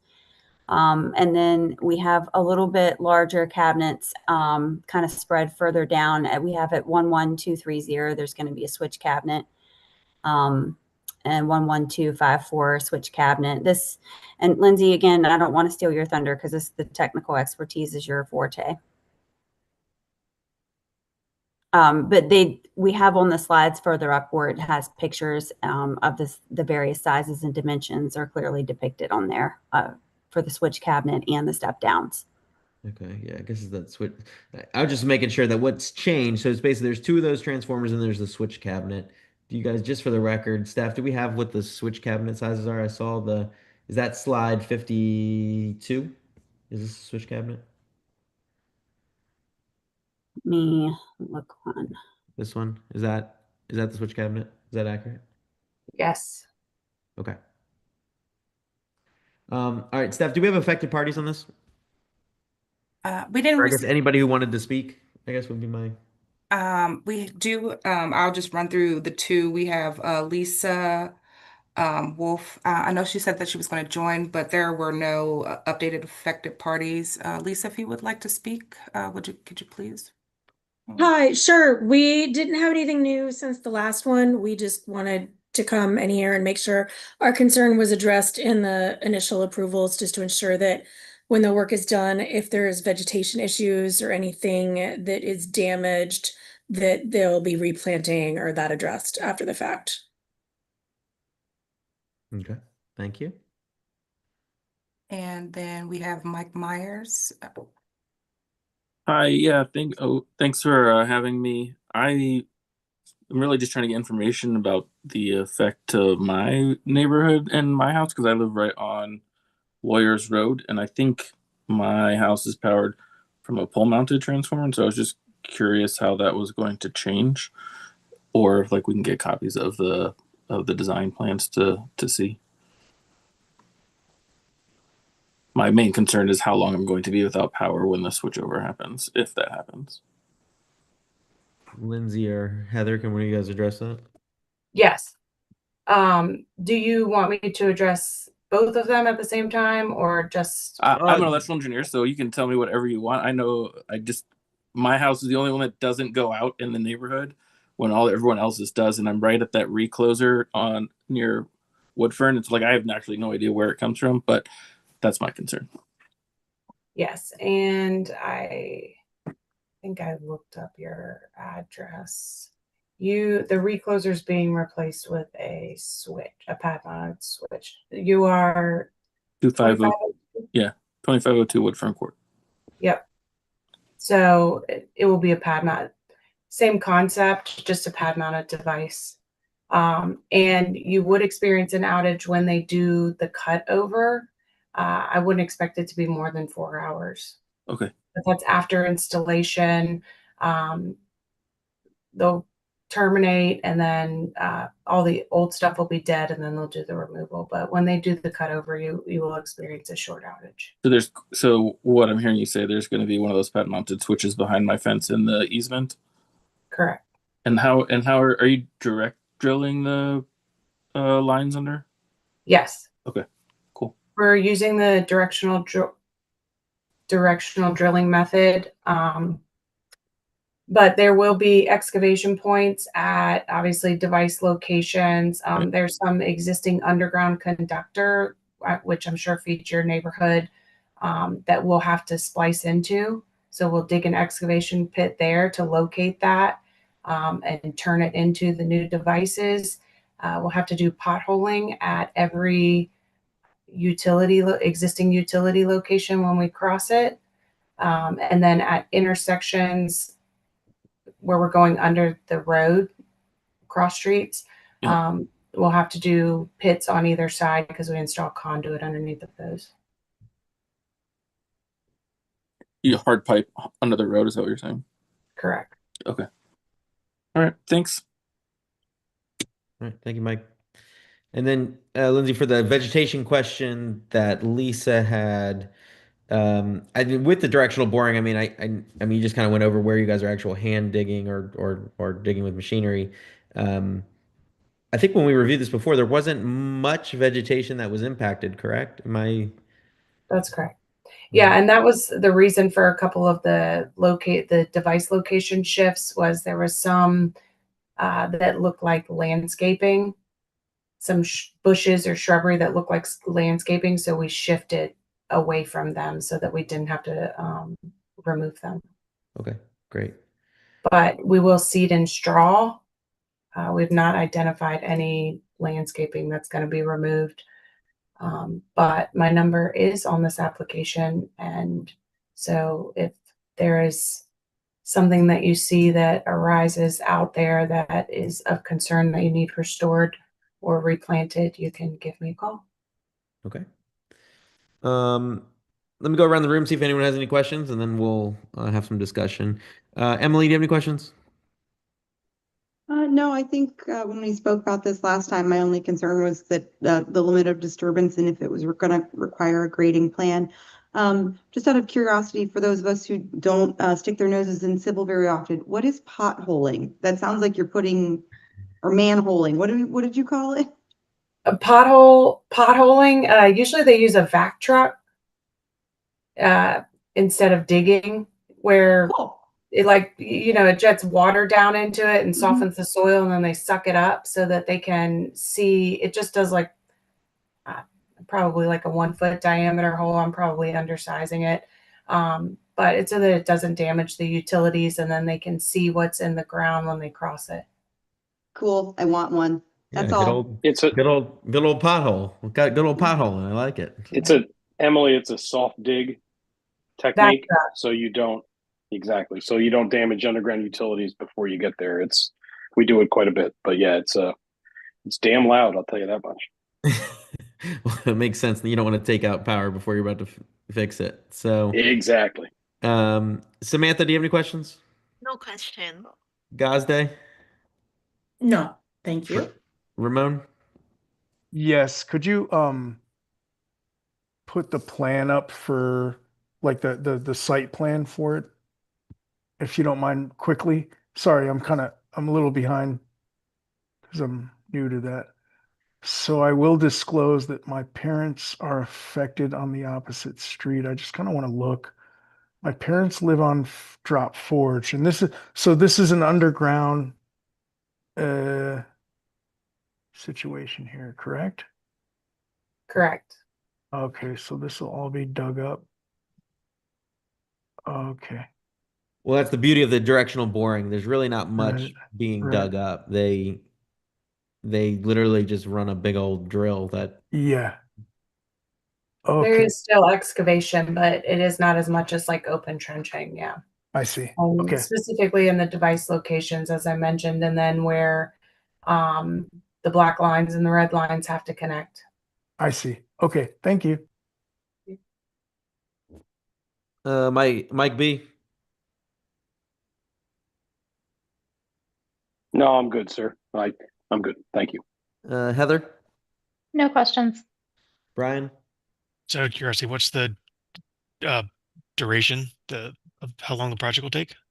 So that is a little bit different than the original application, which you'll see. This is expected to start in January 15th with completion in June 15th, and that includes the removal of the overhead. So the original application had a shorter duration on it, but since that time, we've walked it with our construction crews. All the devices have been staked, and we essentially have a more defined timeline. Okay, thank you. Yeah, and I don't have any other questions. Does anyone want to make a motion?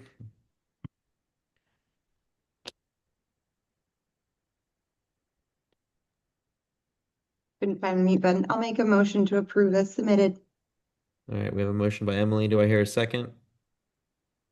I'll Second. second it. Seconded, I think Samantha won. Sorry, Heather. No worries. Any further discussion on it? All right, all those in favor say aye. Aye. Aye. Aye. Aye. Any against? Any abstentions? All right, motion passes 8-0. Thank you guys for being patient and sticking around. Thank you. Have a good night. You too. All right, moving on to Cam. You were walked me through that this was a work session, but then it maybe wasn't. What was it that you told me at the beginning, but I didn't. I don't Sure. comprehend now at this point, 2 hours later. Michael, So this speaking of that, may I make a motion that we enter a brief recess before we jump into our work session? For 3 minutes, 2 minutes? You just jump out while Cam answers my question. I think he's gonna walk us through. We won't get started without you, I promise. Okay. I just want to give everyone a chance to get up and stretch, including you, because we have been going at this for 2 hours. It's short. This is nothing. We have had longer. Yes, this is a work session. The change or the difference between this work session and previous work sessions that the DRB has had is really that you all have, for the last couple of years, only reviewed work sessions in which there was new or redevelopment happening on parcels, or if there was a Fairfax County plan amendment change, which Resolution 11 contemplates a wider notification, stringent requirements in terms of uploading the documents, sending the notification certified to the properties that are resident association properties within 500 feet. And so because this is neither new development or redevelopment or a Fairfax County plan amendment change, it doesn't fall under the same scope as your typical work sessions that we've had in the last couple of years, like Ruston Town Center or St. John's Woods or even Lake Ann Fellowship House. It's completely different in the vein that this project, as it is currently, does not have any new development or redevelopment happening on it, nor does it fall under the Fairfax County Plan Amendment change requirements that Resolution 11 contemplates. So there is a little bit of a different process. Since this is purely a work session, there was no application. There is no application that you're making a decision on tonight. You are purely providing feedback to the applicant so that they can provide that feedback to the powers that be at Vantage Hill to make a determination on how they like to proceed with moving forward with either submitting an application or etc. So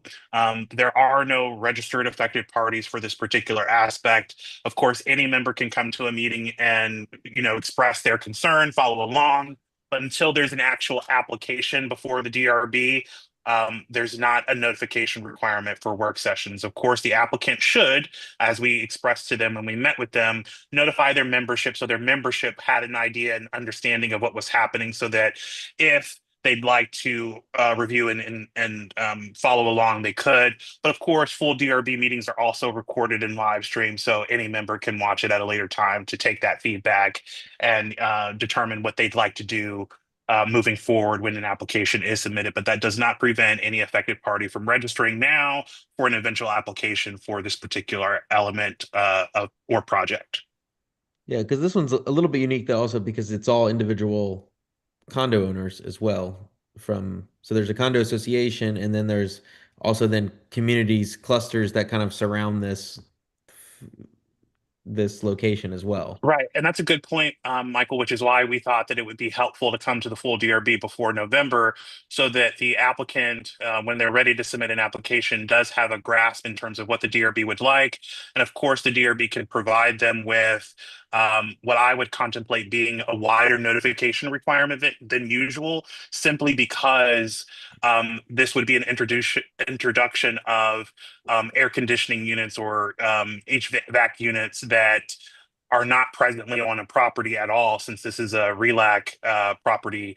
And given the current information that's available to the membership and to you all, for those of you that aren't aware, the Central Air Conditioning Service did announce that they were going to cease operations and not provide coolant to the users in the 2026 coolant season ending October 9th, October 10th. Don't quote me on the date that they sent that notification out. So there are groups and individuals trying to be proactive in how they are looking at receiving air conditioning service going into 2026. Okay. All right. Well, is the applicant for the work session here? We have Annette, and I believe, just for the sake of making sure that if Cassandra, I think she's the president or vice president of the board, if you have anything you'd like to add, Cassandra, please let us know. But if not, we'll just have Annette lead the presentation. Hey, yeah, I'm here. I'm just sitting here listening in so that we can give feedback. Rob Schumann, who you guys are probably pretty familiar with, going through this whole thing, is also I have him here to answer the majority of the questions. And then we have one of the neighbors who backs to Wainwright also here as non-board member, just if you have questions to him, because he faces the new townhomes. Just a small group to listen in and hear and then cascade the information. But ultimately, we are looking for direction and guidance before we submit an application so that we have a better idea of what you are looking for and how to best go about this approach given the lack there of air conditioning. Okay, great. Well, who wants to start us off? Great. I will start us off. Hi, everyone. My name is Annette Tower. I'm with Bohr Partners. We are working with Vantage Hill as their project manager and representing them on a series of, I believe my colleague, Chris Kim, met with you back in the spring on their window improvement project. We're continuing to work with the community on a few other projects right now. We're working on upgrading all of their electrical systems.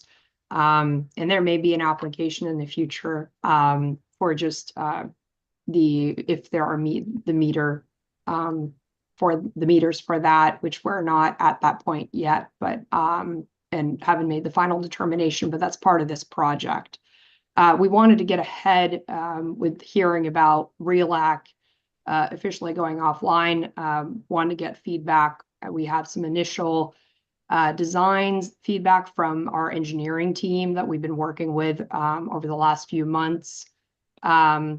And kind of wanted to make sure we're heading in the right direction and get some guidance. So right now they've kind of provided two approaches for how to provide cooling. There's a few different unit types and systems, but they all basically have the same sort of the condensing unit involved that will have to sit outside of the building. There's a portion that will be inside of the utility closets that will not need to be looked at by the DRB, but for the condensing units that will impact the exterior. So the two options that they provided us were putting them on an exterior pad, or we can hang them off the side of the building. Something that we've been discussing to try to minimize some of these pads outside and reduce sort of the impact on residents. Obviously, this community is not used to having condensing units outside, but it is new to everyone. We want to try to make it as least impactful on everyone as possible, especially the lower level owners who have patios outside. We have been considering a kind of a dual approach of potentially for the end units, being able to hang those condensing units on the side of the building. And then for the condos in between that, doing the pad. We are currently, the design we're looking at is pushing the pads kind of further away from the building. You see some dimension strings there. This is just kind of our concepts, starting to work with the engineers and our pre-construction contractor. So these are kind of some general locations right now that we've been looking at. We're still talking about playing a little bit with, is it individual precast pads? Are they longer vertical pads? But I think the community wants to provide the locations for, so owners will do this over time, upgrade their units over time. So it won't be a project that happens all at once, but I think we want to try to ensure that we provide the infrastructure for everyone to add their units when they're ready. And to ensure that it kind of happens in a consistent and well-managed way in the community. So it's not just everyone putting them everywhere, if that makes sense. And then screening, I think that we've discussed sort of a combination of landscape screening in some areas and maybe fences in others. We talked about where you have, they're facing the woods, a U-shaped fence might be nice to help push the noise more out towards the woods, away from the buildings, and maybe more landscaping in other areas between buildings. And that's kind of where we are at right now, and we're hoping to get some feedback on what the associations or the DRB's thoughts are on that. Okay, great. Thank you. Does anybody can anyone speak on like the actual, are you guys going to have any sort of required spec for the actual unit themselves, from a sound mitigation standpoint and all of that? That is the matrix included in the documentation. Page 3 will give you all this currently proposed specified unit. Yeah, I think this is Rob. We haven't come to final decisions on that, and it's complicated because our unit owners technically will own these units. Some of them just got brand new furnaces, and we're trying to figure out how to, weave our way through that mess. And as part of this, our unit owners will have to buy their units because that's part of their infrastructure. But I think the goal is, and what we're targeting and have been talking in our board meetings about, is requiring some maximum sound level requirements, right? Maybe variable speed compressors at this point, but kind of There's a basis of design, right? Which is what you'll see here. Yeah, exactly. So, but the goal is to get, a good quality unit that has reasonable sound characteristics given what's available today, essentially in a heat pump or just an external compressor environment, if that helps. Yeah, I mean, do you guys' units have enough for a heat pump? Enough power? Well, that's why we're in the middle of a $1.5 million electric upgrade. Okay. Yeah, I to make this possible. Okay. That's why I mentioned because you guys have gas furnaces now, correct? We do, correct. Correct. So the heat's not a problem, but But I see on here there's some heat pump options which would have which would remove the gas need, correct? Correct. Exactly. So we want to leave that up to our owners. And as part of our electric infrastructure upgrade, we're actually going to leave common electric metering, which we have today, and go to individual unit metering on the electric side. Yeah, I only bring up the heat pump because the heat pumps then run, pretty much 365 days a year, right? Correct. Whereas if the heat stays on gas, then hopefully it's just during the summer and hotter spring and fall days that the unit is running. So I'm just thinking out loud, right? The initial thoughts, but also the heat pumps can also sometimes be more efficient and quieter. Exactly. So there's those are just things. It looks like you guys are thinking about it, but those are questions that I know we're going to ask. It's inevitable that people are going to want AC. That was just kind of my initial kind of first question. But let me pop around the room and see if anyone has any questions for you guys, any further questions, and then we'll keep going. Michael? Yeah. Just recalling the interested party. Oh, right. Is still here. Yeah. Michael, if you want to speak, I'll give you 3 minutes to speak. I know if you're representing Hickory Cluster, you can have 5 minutes if you need it. I doubt you probably do, but if he is here still. No, I'm here. There you are. Yeah, if you want to represent Hickory Cluster and have some comments, I know you guys are dealing with this same issue as well. So feel free to take the floor. Thank you. I am representing Hickory Cluster, so thank you.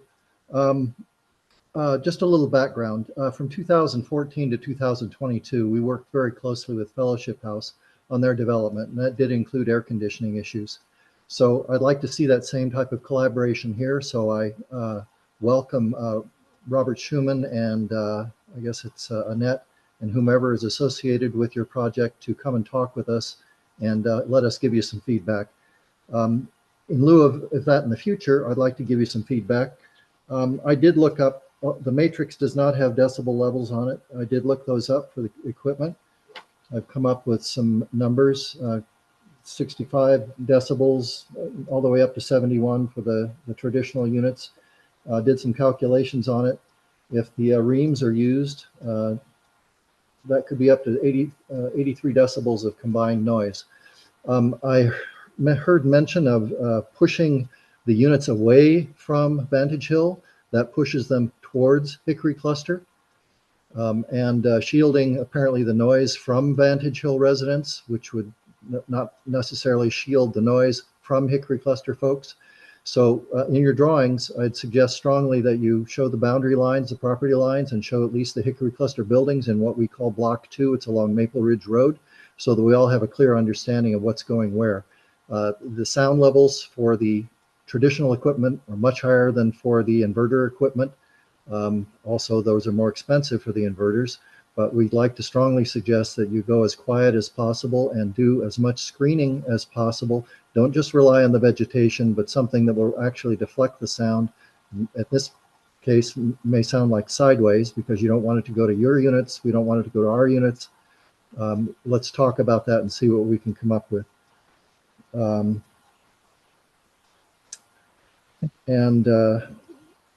not the same units on the matrix. They're quite different, the traditional versus the inverters.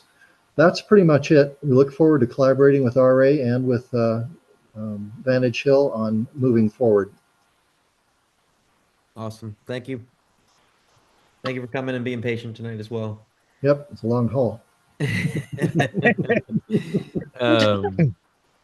All right, let me go around the room, see if anyone has any questions for Rob or Annette, and then we'll go on. So, Emily, do you have any questions, comments, feedback? Let's just do it all at one time because it's a work session. So, comments, feedbacks, questions, go for it. Yeah, so first comment is thank you guys for coming to us with this. I think it's helpful to kind of do these work sessions and kind of get ahead of the game here. My feedback is that for the equipment pads, I would recommend doing solid pads and not individual units, just because those individual little acrylic things are, one, not exactly the most aesthetically pleasing, but also it'll just be nicer to have it all in one space kind of contained. I do echo that I think we should tackle both a solid physical screen, but also a vegetative plan for those screens, since these are, it's not like it's one unit, but these are going to be like larger pads. So having fencing of some kind or kind of a wall around it, but also planting to then soften that would be something that I would recommend. And then coming up with sort of,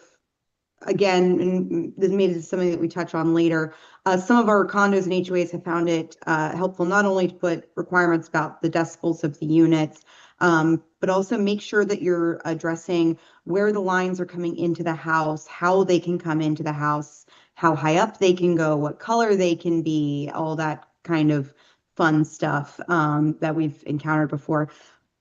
And then lastly, maybe just some set dimensions of saying, hey, it can't be beyond this plane or this distance from the property line, so on and so forth. So coming up with more concrete, no pun intended, metrics and guidelines we've found is helpful when getting these, because ours, you know, for clusters as a whole are very broad. So if you guys want to narrow in based off of what we already have in our clusters to make sure that it's going to be suitable for your all's use. All right, that's my soapbox, and I'm off. Okay, Samantha. Yes. I wanna address my sympathy for the community. The relax goes down is really sad to see. A lot of item Emery already addressed. I was just wish to know more if right now it's look like a very draft location for all these units, and I don't know if we could group some of them together or less group them together. It's also depend on how the grade going around this site. High or low could also hide them better than other.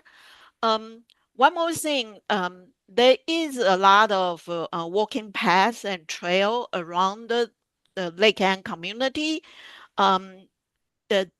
I would hoping to see that the information is reflected on your overall site plan.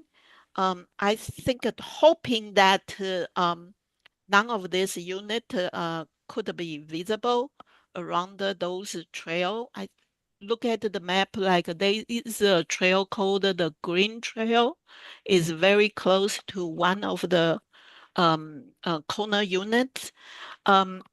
So that kind of thing, if it could also be taken into consideration, we can have a much better layout, and everything will be less impactful.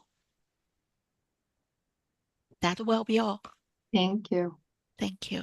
Yeah, and I think I don't know if I'm supposed to respond, Michael, at all. You can, yeah, it's fine if you want to. Just for discussion, I think we want to screen these as much as we possibly can. Not, there's the walking paths, but also just for the residents who's not used to living with these on the property.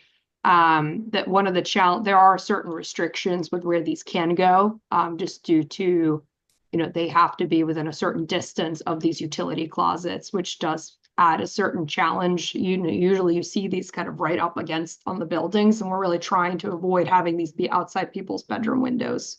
And that's what we're trying to do then. We're not trying to push them into someone else's neighborhood and add, for Hickory clusters concerns. We're not looking to push the noise into someone else's neighborhood, and we'll absolutely have conversations with you guys and work through that.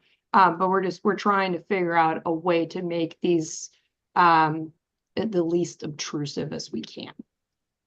Yeah, and this is Rob. Could I just address two items real quick? One is that we actually have an advantage as we look at how we're going to bring, because we're stacked units, right? So we have 3 units, in some cases 4 units stacked, one above each other, for the condos. And so these little rectangles you're seeing here, those are already groups of 3 units. Okay, just to be clear. So they're already blocked into groups of 3. And I think what we're hoping to do is we want to merge those together some more, because we don't like the idea of all of these little blobs stuck everywhere. Right. So we're working on that. And then ideally, and then in the verticals outside already, we already have essentially vertical raceways effectively that are inside the walls. So all the vertical stuff can be hidden completely inside. So we won't have to worry about, ugly piping and all that stuff hanging outside and the power cords and all that.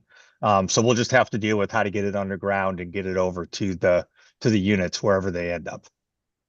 I would also, as you guys are providing some comments and feedbacks, this is all great. If there are any very particular strong feelings about potentially hanging some of these units on the building ends, I would love to kind of get a sense of what our thoughts are on that, because that would help reduce the number of pads that we need. Yeah, and actually, if staff could zoom in a little bit on like the 622, 616 block at the top of this image. There you go. Yeah. So, yeah, right there. That's perfect. That's fine. Any one of these blocks is fine.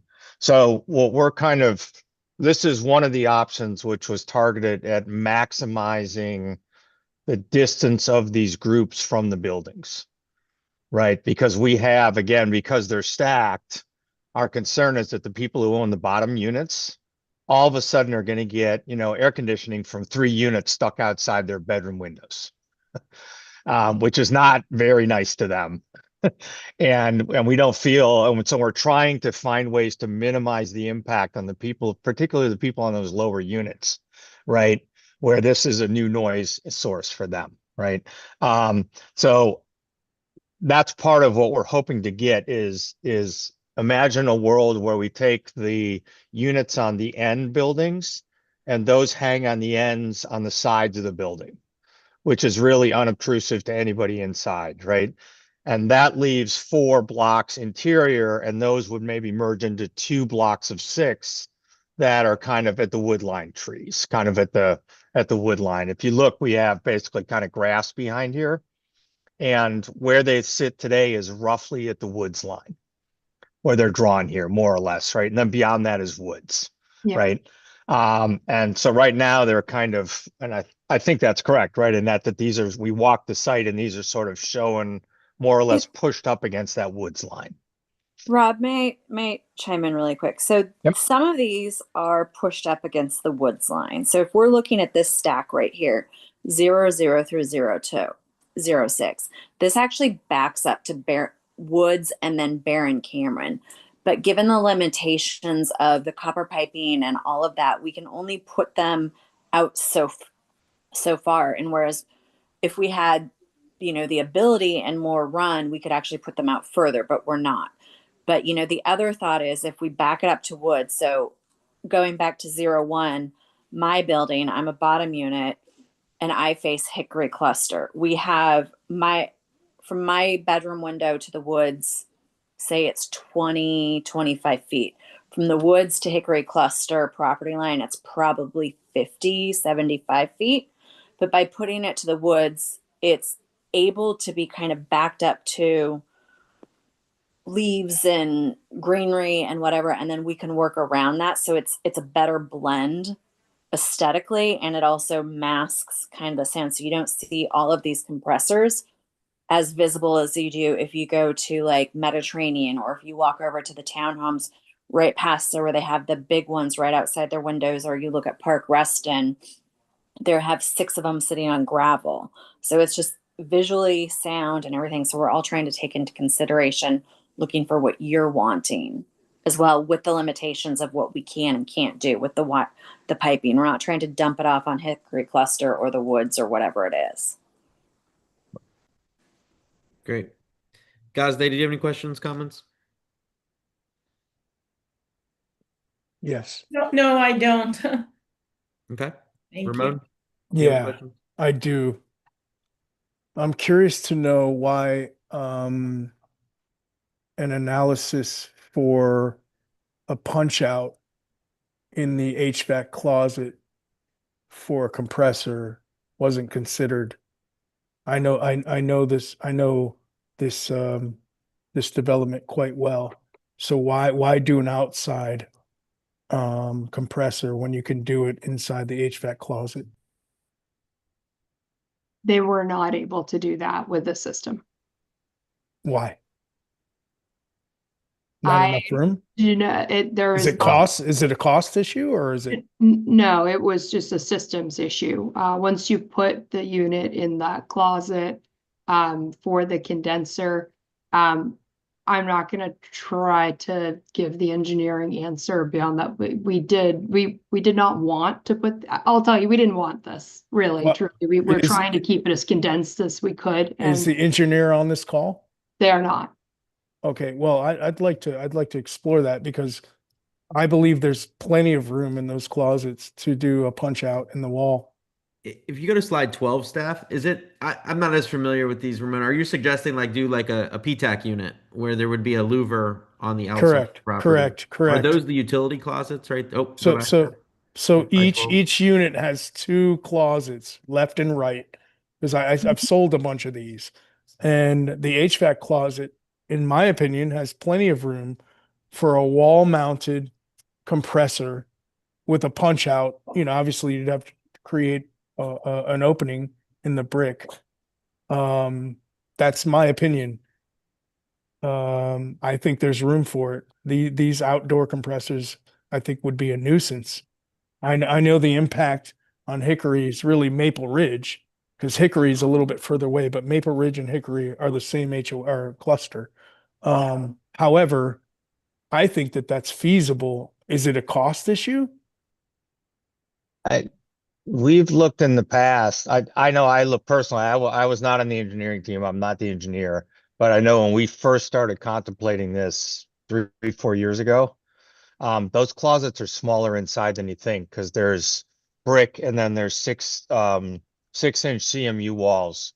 So those closets, when you put a traditional furnace in there like we have today, they literally have 8 inches on each side of the furnace and 0 inches once you start putting ductwork in. They're much tighter than you think, unfortunately. So it may well be that it's not viable, but yeah, it would be it would be a great solution if we can pull it off. I would try to explore that because I sell a ton of properties in Arlington, DC, and other places where it is tight, but it's a design issue. Right, but they're typically designed in, right? So that they and retrofitting it, and we can have the engineers, we can have them address that for you all. But I know when I look just as a person who has a halfway decent understanding, I couldn't find a clean answer that would work without going to, building custom furnaces, which is a nightmare and doesn't do anybody any good. And we didn't tell our engineers that this is what we wanted when we started. We've been working with our engineering team for 6 months now, really running through a lot of different options and trying to find the most feasible route. And this is where we have landed after months of working with them. Including putting them on the roof, which would have been ideal, but our roof can't support it, unfortunately. That was my question. That was going to be my question. Why not? Structural Why issues. can't? I mean, the things weigh no more than a person. So our roofs, if built today, would not pass code.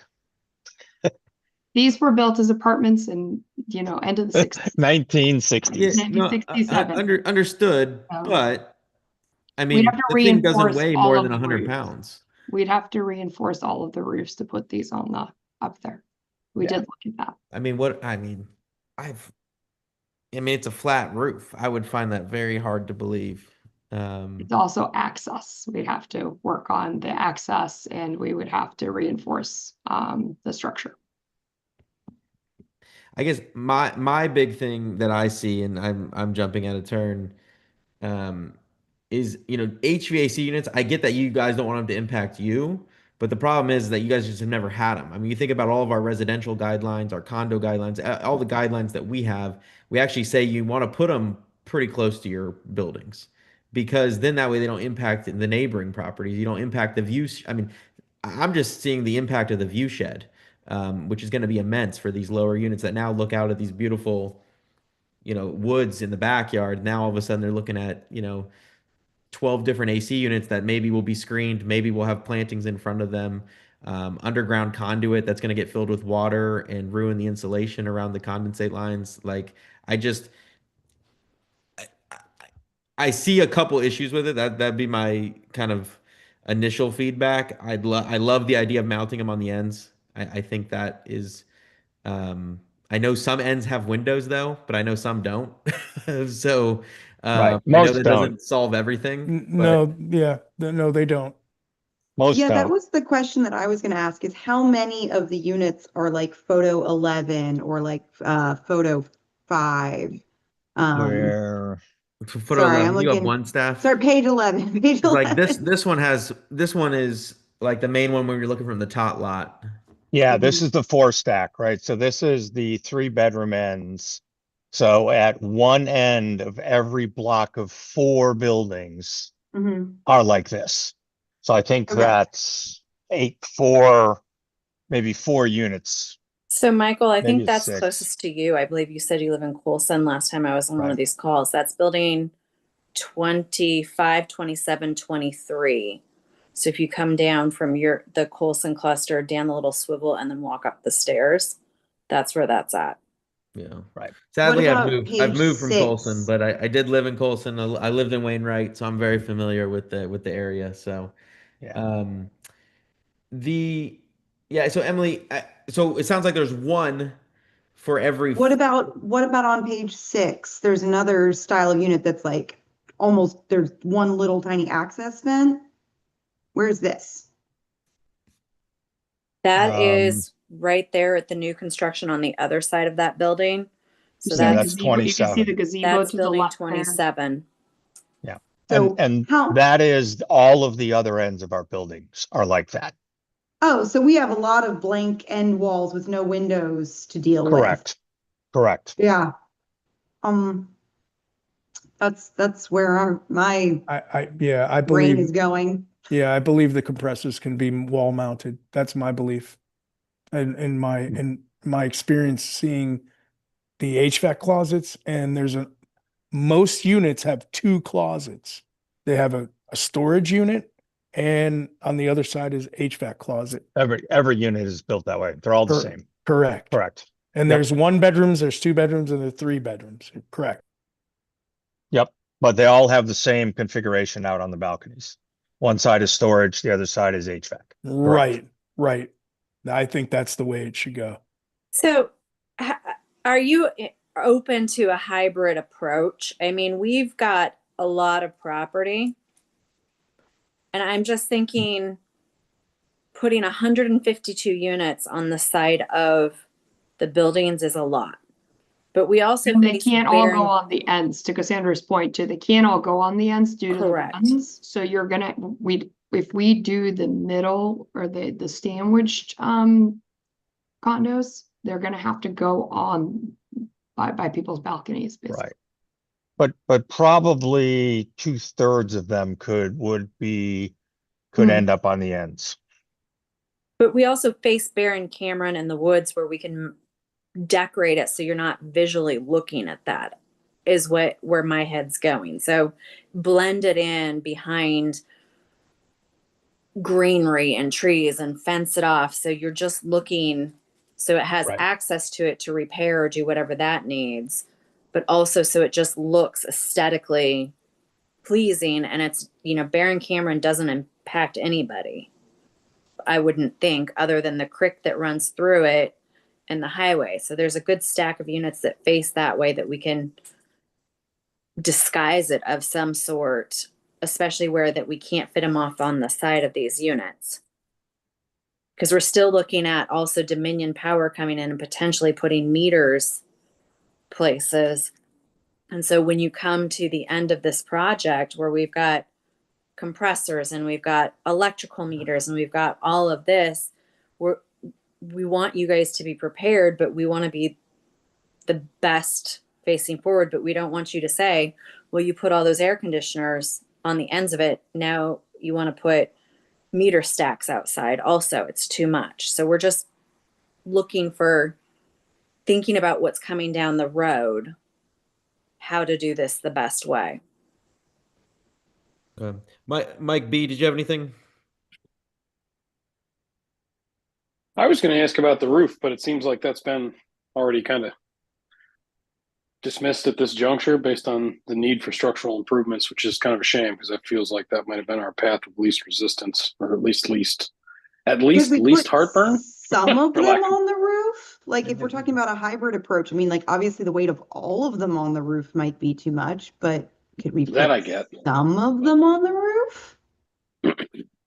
Like we've got some on the ends, some on the roof, and then some like maybe right off the back of the house back of the units rather, for like ease of access, or there's just a convenient spot to put one. Like, Yeah. do we know if the load is too much for, one per building or whatever the case may be?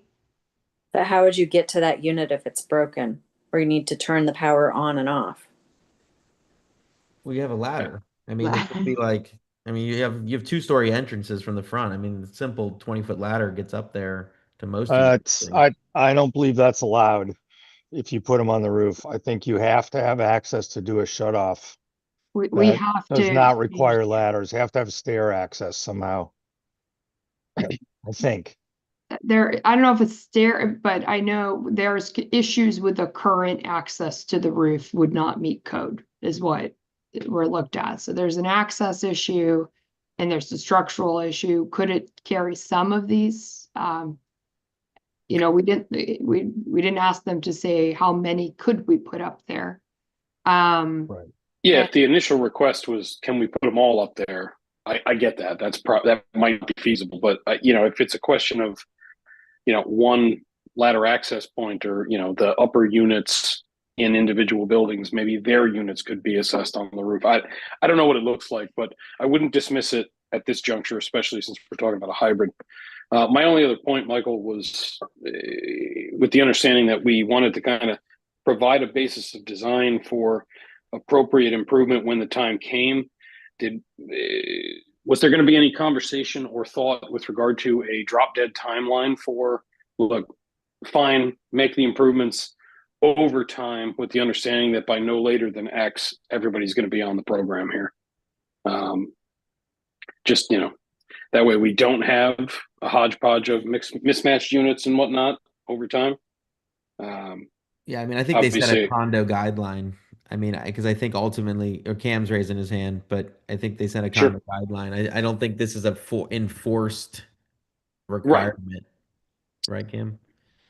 Correct. The only way to really do that is to have a condo standard, because Got it. ultimately you can't require unit owners who are now responsible for an additional thing to install. Some unit owners may say, I'm fine and I don't need air conditioning. That's fair. Or if RELAC, for whatever reason, continues to be in existence, that's also potentially an option. So, just so everyone is aware, the condominium is not required to use RELAC. RELAC is the only system that they can use for air conditioning that's available to them. Yeah, I mean, this has a huge time issue for us, right? I mean, right Right. now we're staring at a summer with no air conditioning in 152 residential units. And no Understood. electric to even put window fans in or window units in or anything. I mean, for those of you on the board who are new to this, our current condo stacks, we have 3 vertical units, one above the other, that share a single 60 amp circuit breaker. Yike. Okay. If you turned hair dryers on in 3 units at the same time, they blow the fuse. When is your power upgrade happening? Just curious. We're Soon. anticipating being in for permit by the end of the year, in December. And then the intent is to get started as soon as the permit is approved. Well, and we have to get on, it's a heavy up from Dominion. So Dominion has to Yeah, you upgrade got to get on their our work schedule guts. as well, and Right. And so if you guys know any political people who can bring pressure to bear, hey, Dominion, if they know they're about to upgrade 152 customers, that's a pretty big account check coming their way. So they're not. There's more than they're gonna that. move. More than that. So full disclosure, I live on Lake Ann Plaza and I'm fully affected because I'm on RELAC as well. So there's many more affected parties to the RELAC issue. Just FYI. oh yeah, no, there's a ton of them, right? I mean, you're going to see a ton of applications to put in AC units everywhere. It's going to happen really fast. I mean, your website's posting about your meetings and your agreements about the RELAC already. So the Reston Association. So it's not unknown. Yeah, I mean, Correct. I think most of the houses have the electric infrastructure to pull it off, but we do not. So for us, the heavy up has to happen before we can do this, but we're trying to get everything in place. With a little bit of luck, it'll happen, but Let me jump to We are- two more members just to get their comments real quick. Brian, did you have anything? Yeah, I mean, I guess mine are going to echo a lot of what we've heard so far, but I will say, I guess in terms of I appreciate the matrix you have with some suggestions. I really think as a condo, you need to establish a standard for the decibels, the dBAs and things like that, because you'll have some member who says, I can get it cheaper and go off the rails, and get some insanely loud fixture or something like that. So I do think that needs to be a standard that you guys implement. And I would look to, we've had to do this with several clusters recently. I know you're not a cluster, but if you look at Hickory cluster or look at Waterview cluster, where they've implemented some of those standards into their cluster standards, I think would be a good model for you all. Also in terms of to add on to that in terms of even setting some standards for landscaping or the types of screening that will go around these so that it looks consistent for those units, that they do have to be back behind the units, so that those basement units that are looking over those to the trail or something like that. I think, just having some consistency across the neighborhood would be really helpful to establish that now, before this gets done, or before people start putting these in. And I guess if you go back to slide 1 or 2, staff, obviously we've talked about this quite a lot, but I definitely agree with the hybrid approach. That's what my initial comment looking at this was, I think that when you come back to the DRB with a better or a further developed plan, we would want to look at like 1162 at that top left corner, for example, and understand, well, like, why couldn't that one go on the side? And I would probably suggest that one should go on the side, of the left side of 11622, for example. And I think, and that's probably true for all these end units, as opposed to right now, it looks like it's generally just like behind, getting it away from the units. I think in every case possible, go to that sidewall. I like the pad mounted ones. They're up against the building because they're easier to screen. Obviously you got the building there to screen it from one side. I think with all the landscaping you all have in the neighborhood, I think it'd be an easy addition on those units where they're not right next to a bedroom window. But I think when you come back, we'd want to see photos probably of all, the major facades of all these units for where you're putting the equipment, because otherwise we're just going to ask, well, hey, why can't you put that on the side? And you could easily say, well, there's a bedroom window there, and that's why we didn't. Yeah, and part of it too, Brian, to your comment, that's actually the terrain. Some of these have very, very steep hills. So it's part of it is also considering cost impact to the community too, because trying to start building retaining walls to put pads is sort of cost prohibitive to them. Sure.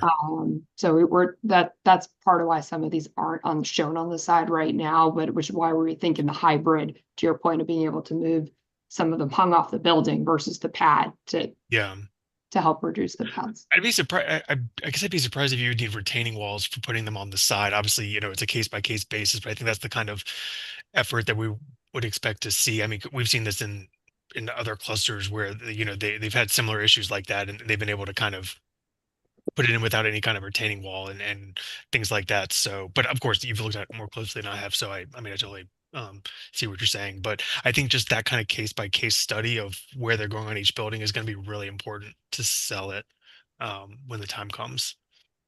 Can I ask a question on that for the selling it? So if I'm looking at the display that's right on the screen and we say, okay, building 22, we're going to put 3 air conditioning compressors on the wall. That's going to be, so for just guesstimating, it's going to be on the wall. It's going to be 100.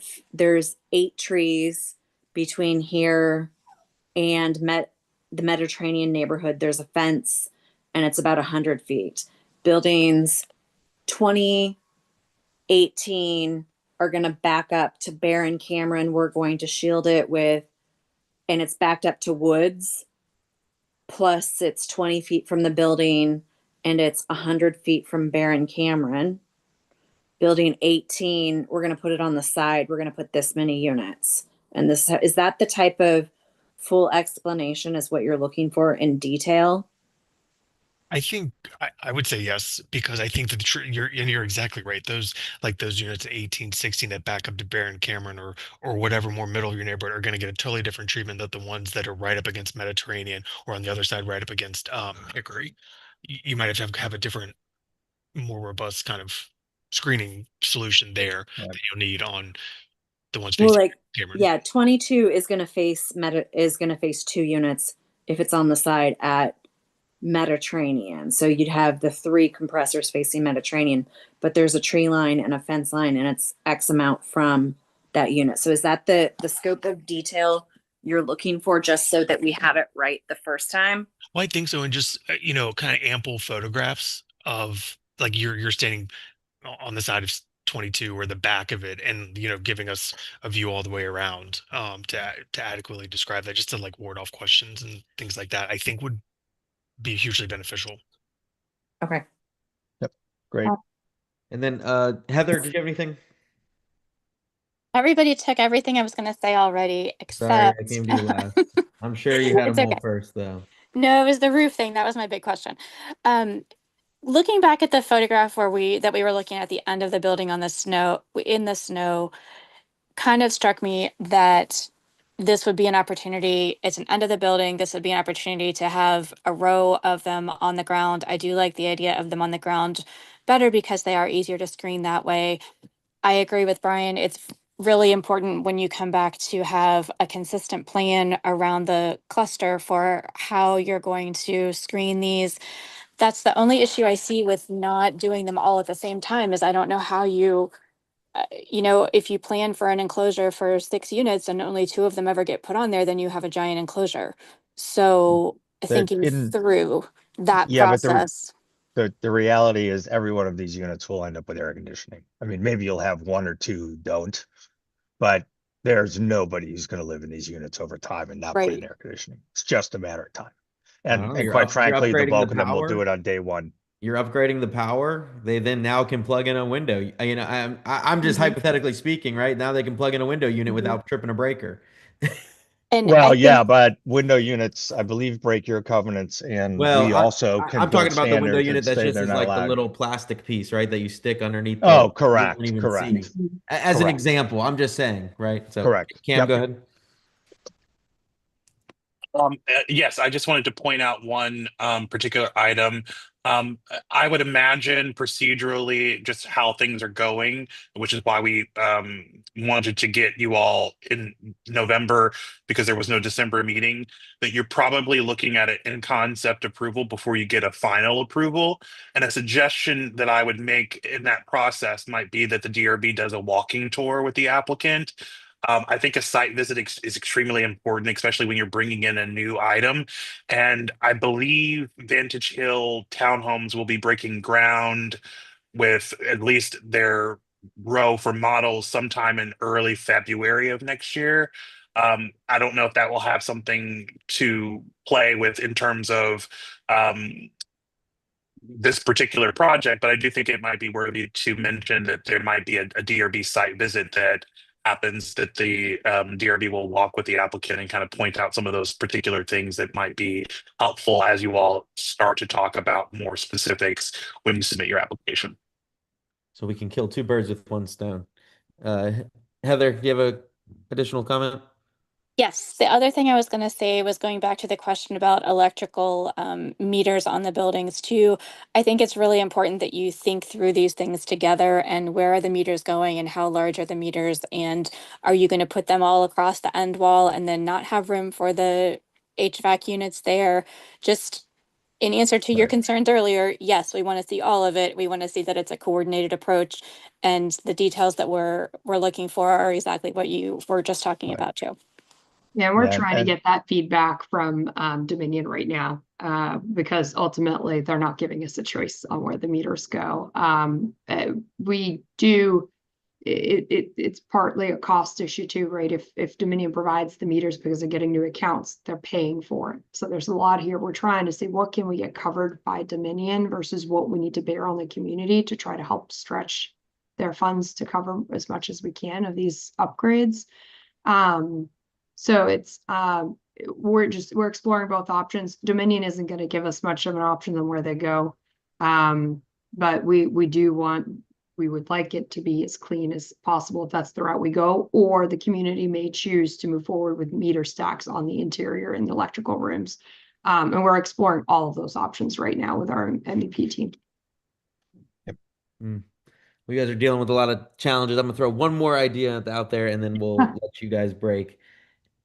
It's unorthodox, but have you guys considered the front, to like the front left and right side of the door where there's these half windows that look like they're maybe, I don't know, slide 9 stuff, for like if we're doing this hybrid approach, because I still review these HVAC units are your units, and I get that you don't want the noise to you, but we also don't want the noise to others. And we don't want to visually impact the view of the pathway and the woods. And I think that would be more of annoyance than if by chance, to me, we could easily screen some HVAC units that are actually at the front of the property. You know, a couple of the Waterview properties have had to do this. You can go walk over there and see some of them. They've screened them. They're still discreet, and they don't block the actual view of your house when you're in it. Just The an concern with idea. it is the runs. So all of the utilities are on the backs of these buildings. The utility clause, that's I where mean, all you the guys are already utilities proposing are. to run it 60 feet out the back under conduit, underground. I mean, the expense of that versus going through the building and putting it right there with the disconnect. I mean, I can't imagine it's much different.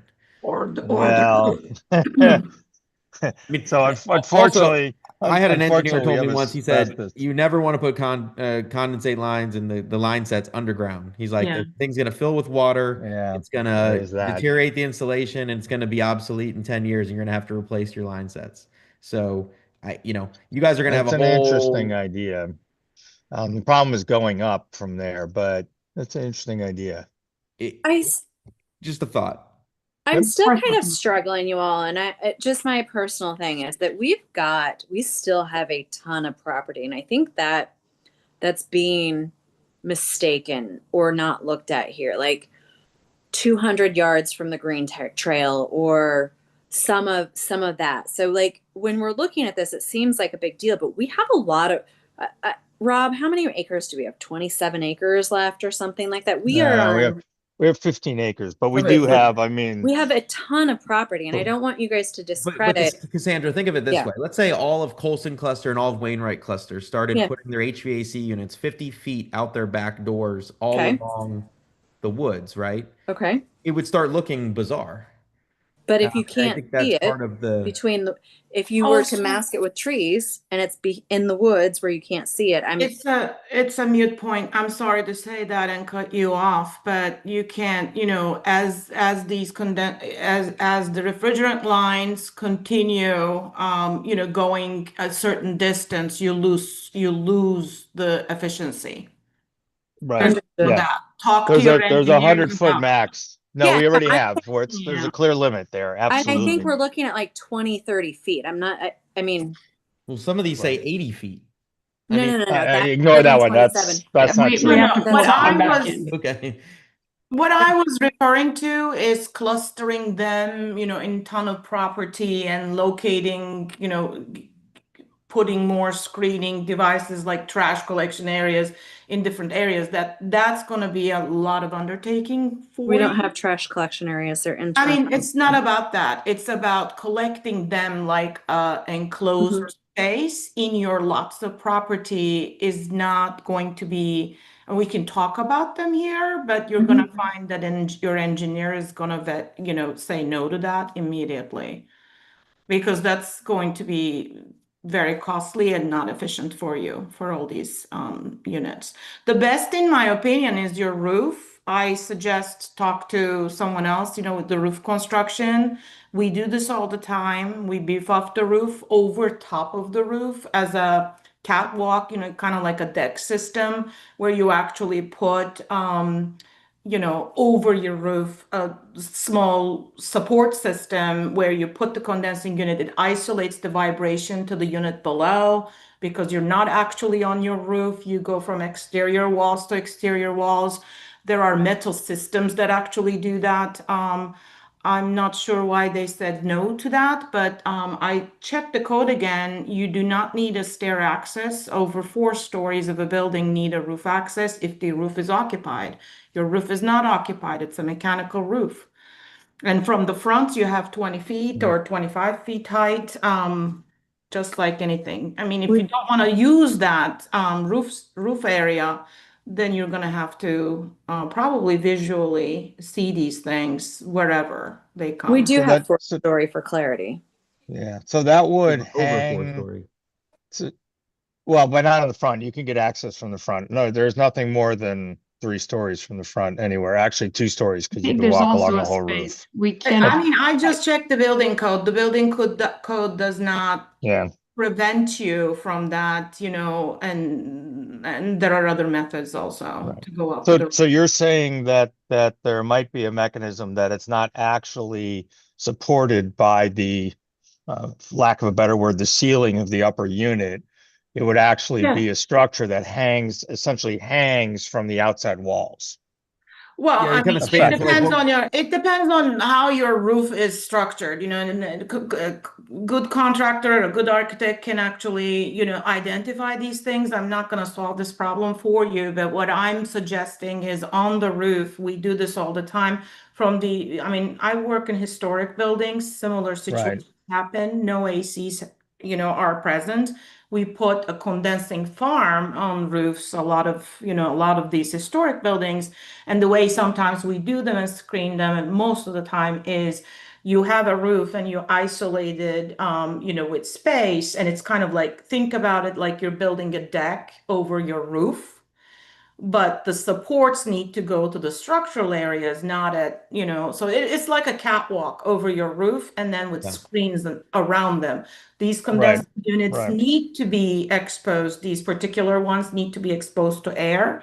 Unless they're using something else, you can put it in a closet, but it needs to be, you know, all Yeah, and three they need sides and the clearances. top needs to be. So it's also, there's 154 of these to fit, and they Yeah, just, so it's in a row. For example, if your block is one block Right. and you have 20 units, you'd need 20 in a row. you have to meet the required clearances around them too. So it's not like you Right. can't mount, you can't gang them all right up against each other. So there are, Well, but there's a we ton of roof I mean, area. that the roof, We can't do fit it them all all. the time. I'm just stating that. Yeah. Yeah, No, my We do guess it is all the it's some sort time. of steel structure that would need to go from front to back, be, you know, W10, W12 beams that would go from front to back and then Or could even wood. potentially support it. We don't know. I would say look into it. This is a work session. We're just giving our Yeah. ideas. No, Right. No, it's a good it's good comment. feedback, and I think we'll revisit it.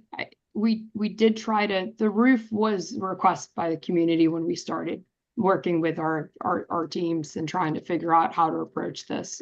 We did, it's not, we'll try to relook at it, and see if, as I said, maybe this becomes more of a hybrid version that we try to look at. We'll try to reduce the number of pads that we have out there.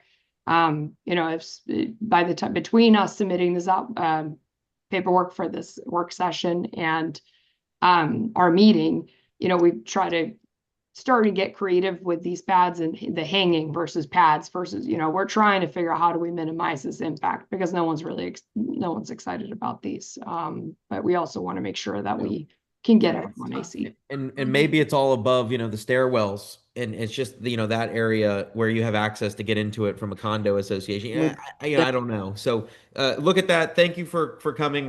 We still have some agenda items, so I want to keep moving. So I appreciate your guys' time. This was great. We appreciate you guys' feedback. Thank you for your comments. And I think that this gives us a lot to work with for trying to figure out our next steps. Great. Thank you so much. Thank you guys. Good luck. Awesome. Thank We'll you see all. you guys soon. Yep. All right. Staff, I know we have some design guidelines that LaShonda wants to or needs to run through. Yeah, I'll try to make it super, super quick, as quick as possible. So, staff, we compiled the comments from the RA Board's June 12th work session that were deferred for further study. The remaining guidelines are decorative and security lighting, sheds and storage boxes, and signs. Tonight's goal is just to consider the feedback provided. Hopefully everyone got a chance to read through it. The first point for the lighting design guideline was basically, is there a need for string lighting? Or are there any suggestions for incorporating this at a no application level? That's on page 5. If you can go to page 5, please. So it just kind of, 1 second. So page 5. Do you want to go line by line, item by item? Or you want me to just do the spiel for all 3 items and then get the board's feedback? Do you want to give a general vibe? I'm sorry. Yeah. Sorry, Michael, I didn't mean to cut you off, but I think there's some folks on the board who probably have never seen these hypothetically future forthcoming standards. So for sure. All right. So, you mean just like a general overview of the whole project might be, or? Correct. That'd be awesome because again, that'd be my vibe at least. Yeah, sure, no problem. Okay, so back in June, let's take it back further than that. The design review board worked on reviewing design guidelines. 23 were approved at the June 12th work session, board work session. And this design guideline for lighting had a lot of attention. And I think this guideline started to develop as a result of a complaint. So there has been a lot of discussion around that. So that would be for our decorative lighting. Lance. Right, it's 10 p.m. Explain it to me like I'm dumb. What's the difference between the red and the blue in terms of like, is the blue the proposed language from the board? So all of the information are just comments, as you can see it on the side. You'll have the comment from the board and you'll have the suggested language there. The only difference from the red and the blue is different people made the edit on it. So there's Okay, that's no, helpful. Thank you. yeah, so you've seen it before. Yeah. So that's the first point. Clarity whether a design guideline for string lights is needed at all, or discussion or suggestions for incorporating this at a no application level. So that's the first thing that the board, the DRB can consider. The second point. Sorry, but while we're on the page, can we ask questions or? Oh, of course. I guess on the very last line, about being turned off after 11 p.m. except when actively in use through recreational or entertainment purposes. Does that add a lot of leeway? Why doesn't it end at 11 p.m. period, for example? We added that line specifically because if someone was throwing a party or something like that and someone filed a complaint, it would need to be actively being used in order for us to not follow up and say you're in violation of X. So if someone took a picture and they say, oh, I threw a party and had family over, blah, blah, blah, blah, blah, that's why we added that specific language in there so that, as you all know, Reston is reactive to things. Staff does not seek these things out. They are reported to us. And so we follow up. That would give us foundation for checking the validity of a complaint. But how would you even know? Wouldn't it just The complainant would report it to us either through a picture or a video or whatever saying, see, the light fixture is still on after 11 o'clock at night. And for those of you that think that that's not a thing, we've had that done for I know it's a thing, but that's why I would rather just control the light levels where they are not. I think trying to enforce a time is just it's something we've never had in our guidelines. I just don't see it as a feasible, enforceable thing. My take on that, Cam, is I think except when actively in use through recreational or entertainment purposes, what constitutes do we have a definition of recreational or entertainment purposes? That would be the vague part for me, because you can stretch it to anywhere, like I was sitting in my back porch. Yeah, and you can't see me in the photo because my neighbor can't see my back porch, as an example. Yeah. So I would like to preface this with what is written and what's redlined is not anything that we are glued to. What we're trying to figure out is what is the threshold that you all think that you would like to suggest to either staff to further investigate and craft. What's the feedback that you all have? Clearly, the time is not something. I think we're all trying to make sure that we're giving the members something that is more concrete and transparent for them to be able to follow. That's the intent. And so if it's not that in terms of the 45 days being temporary or the timeline or the location, then we really need to go back to square one with, does this do we all agree that landscape light, or not landscape lights, that's going to be a later thing. Do we all agree that the specific, what are we calling these days? String lights. Thank you. Do we all agree that string lights are something that should be subject to DRB review? If the answer is yes, okay, great. We've got that answer. Then yes, it should be subject to DRB review. Now we need to determine, should there be a no application level for string lights? And what should that threshold be? What is our limitation? What are we telling the members? Hey, you don't need to get 3 of your neighbors to sign an application for X. What does that look like? And that's what this specific section is saying. No application as long as you have less than 50 feet of string lights and they're up for no more than 45 days. We attempted to do it that way. That wasn't necessarily something that I think the board landed on with success. I think they ultimately would like something more technical from the DRB as it relates to that. We actually presented to the Environmental Advisory Committee back in October with, hey, we think that we need some support on potentially crafting a design guideline, especially for those of you that aren't aware. The Environmental Advisory Committee does the RAISER report, which kind of evaluates how we are being environmentally sound as an organization, as an association. And so did they have any suggestions relative to that? They are throwing that into their 2026 work plan. So I do think that they'll have some suggestions for the DRB to consider.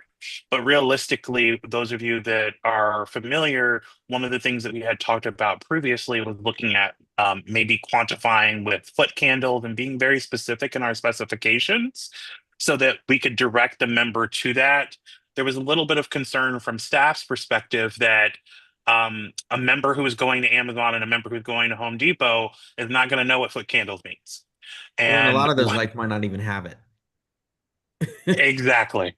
And so how do we bridge the gap there? And so of course, our resident light expert, which I'm going to call out Emily, for all of the work that she has done. This kind of goes hand in hand with string lights, but it also kind of is going to throw kind of a wrench into this, which is landscape lighting, which is what we've had some trouble with, especially when we talk about what does excessive mean in terms of the number of fixtures and the brightness levels and the flood impact and the pollution that might be happening on neighboring lots. So we don't intend for you all to like crack this egg tonight, but we most certainly would like to see some feedback. And I know that Ramon is new, but he hit it out of the park with that last application, with his comments and his experience with thinking about things from the perspective of selling. What does it see? What do you see members who are buying and selling an NRA think about how this application process would work? Clearly, in staff's perspective, there should be a no application level for string lights. And so we're trying to kind of figure out what's the tolerance and what specific specifications that the DRB can suggest to staff to further investigate and maybe come back in January with a more built out, here's what we've kind of summarized, here's what we've gathered from other communities, and here's what we think would be an appropriate level based on the feedback that you all have provided. So that's kind of string lights, and I'm kind of putting landscape lights in that as well. If you all would like to email us that information, we often ask you all to email us. This time we really mean email us so that we can compile that information. The second aspect of this was sheds. I think that there's no argument from anyone that single family homes should have more flexibilities with sheds. Just as a tolerance thing in terms of the square footage on the lot, the size of the home, things of that nature. There was a comment about going from 8 by 10 to 8 by 12 or 9 by 12. I don't think there's any major objections to those things, but as you could probably see in the feedback, the board had some feedback for you all that we weren't proposing to changes, but they are coming back with changes that they think that the DRB should be considering. And I think the largest takeaway for me and potentially LaShonda, is I think that the board is looking at this in terms of, if I as a member do X, where do I sit in terms of compliance or having to submit an application? And even though I think that the DRB would like some kind of oversight on some of these things, I do think that our members are expecting some improvements in terms of looking at what requires me to get 3 signatures from my neighbor, because that's really the fundamental perspective that our members have is, do I really need to get this application submitted, even if it goes to staff? What is our tolerance? What is our threshold? There are some specifics in terms of the number of sheds, the number of storage boxes. Should we even talk about storage boxes? Should we talk about deck storage boxes for single family homes? I think that that's the kind of feedback that we're looking for from you all, so that we can begin to kind of revise those things. And then the last one was related, or second to last one was related to political signs. Clearly, we weren't suggesting changes to political signs or election signs, but the board took kind of a special interest in the fact of, like, I guess, to what Gazde was saying, which is political signs, election signs are very vague. What does that mean? Does that mean, if I have a, love has no hate here, is that a political sign? What is that? And what does that mean? And so they were looking for some more robust explanations in terms of those things so that they can understand, so a member can understand what category do they fall under. I think that's really a simple, easy fix with some of the definitions from Fairfax County. But more importantly, I think it's just really separating those out, as LaShonda has kind of done in that red line that she's proposing. We can kind of massage that language a little bit more, but just looking for feedback from you all on that. And then lastly, Emily had a special interest in terms of looking at additions and those several points that are mentioned there. My recommendation would be that Emily lead a subgroup of, 2 of you to kind of think about what suggestions that you all can develop and bring it back to the full DRB in January so that we can begin to make the appropriate recommendation revisions to then go to the board at the same time that we're presenting the rest of the changes that we have been proposing for those of you that haven't been on the DRB. We would be going into year 3.5. So it would be extremely helpful to bring some finality to this. So that in a nutshell is the quick and dirty. Was there, Michael, did you want to kind of get quick feedback on those things or send an email? What's your pleasure?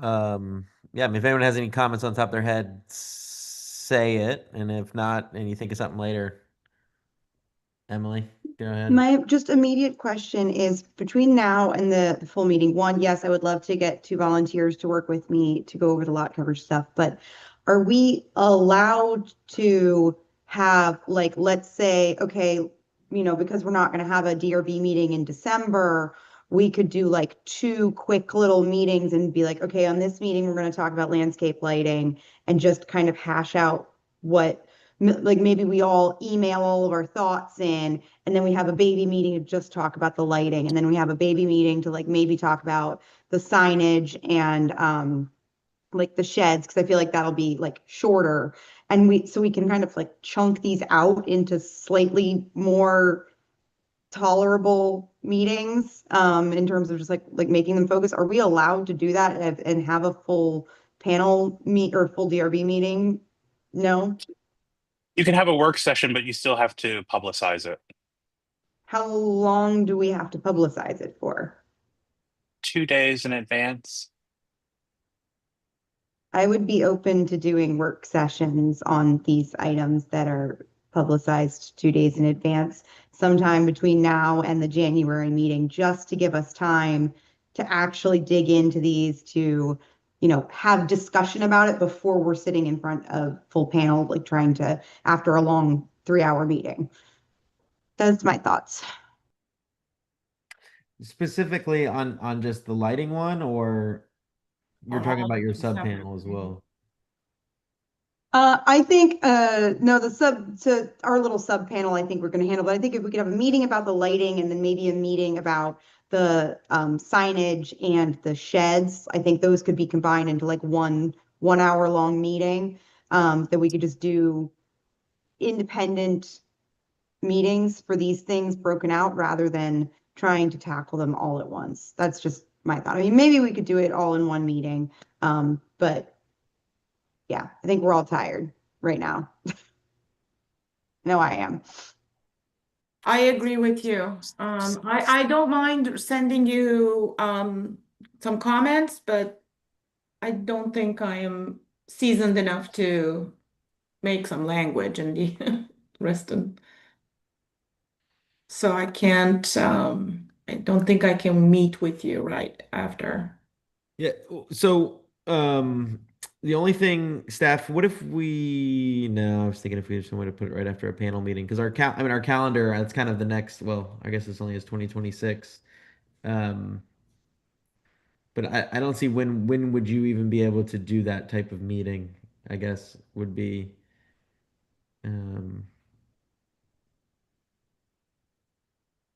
would be the question. Well, there's a couple options. You could announce a work session after a panel meeting, but that panel meeting would need to be kept the time that you have allotted.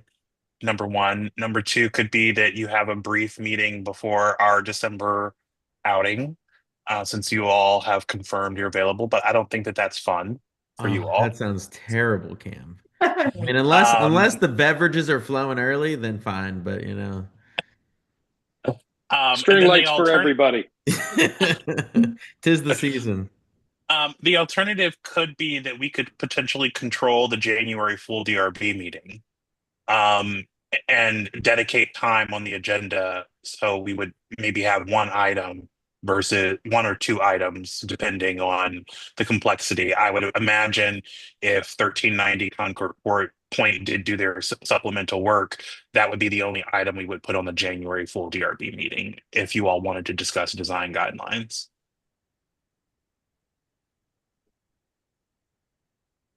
I mean, I'd prefer to have it on a normal meeting if, wait, sorry, January 20th, you're saying? Correct. The day after the holiday. I forgot which one.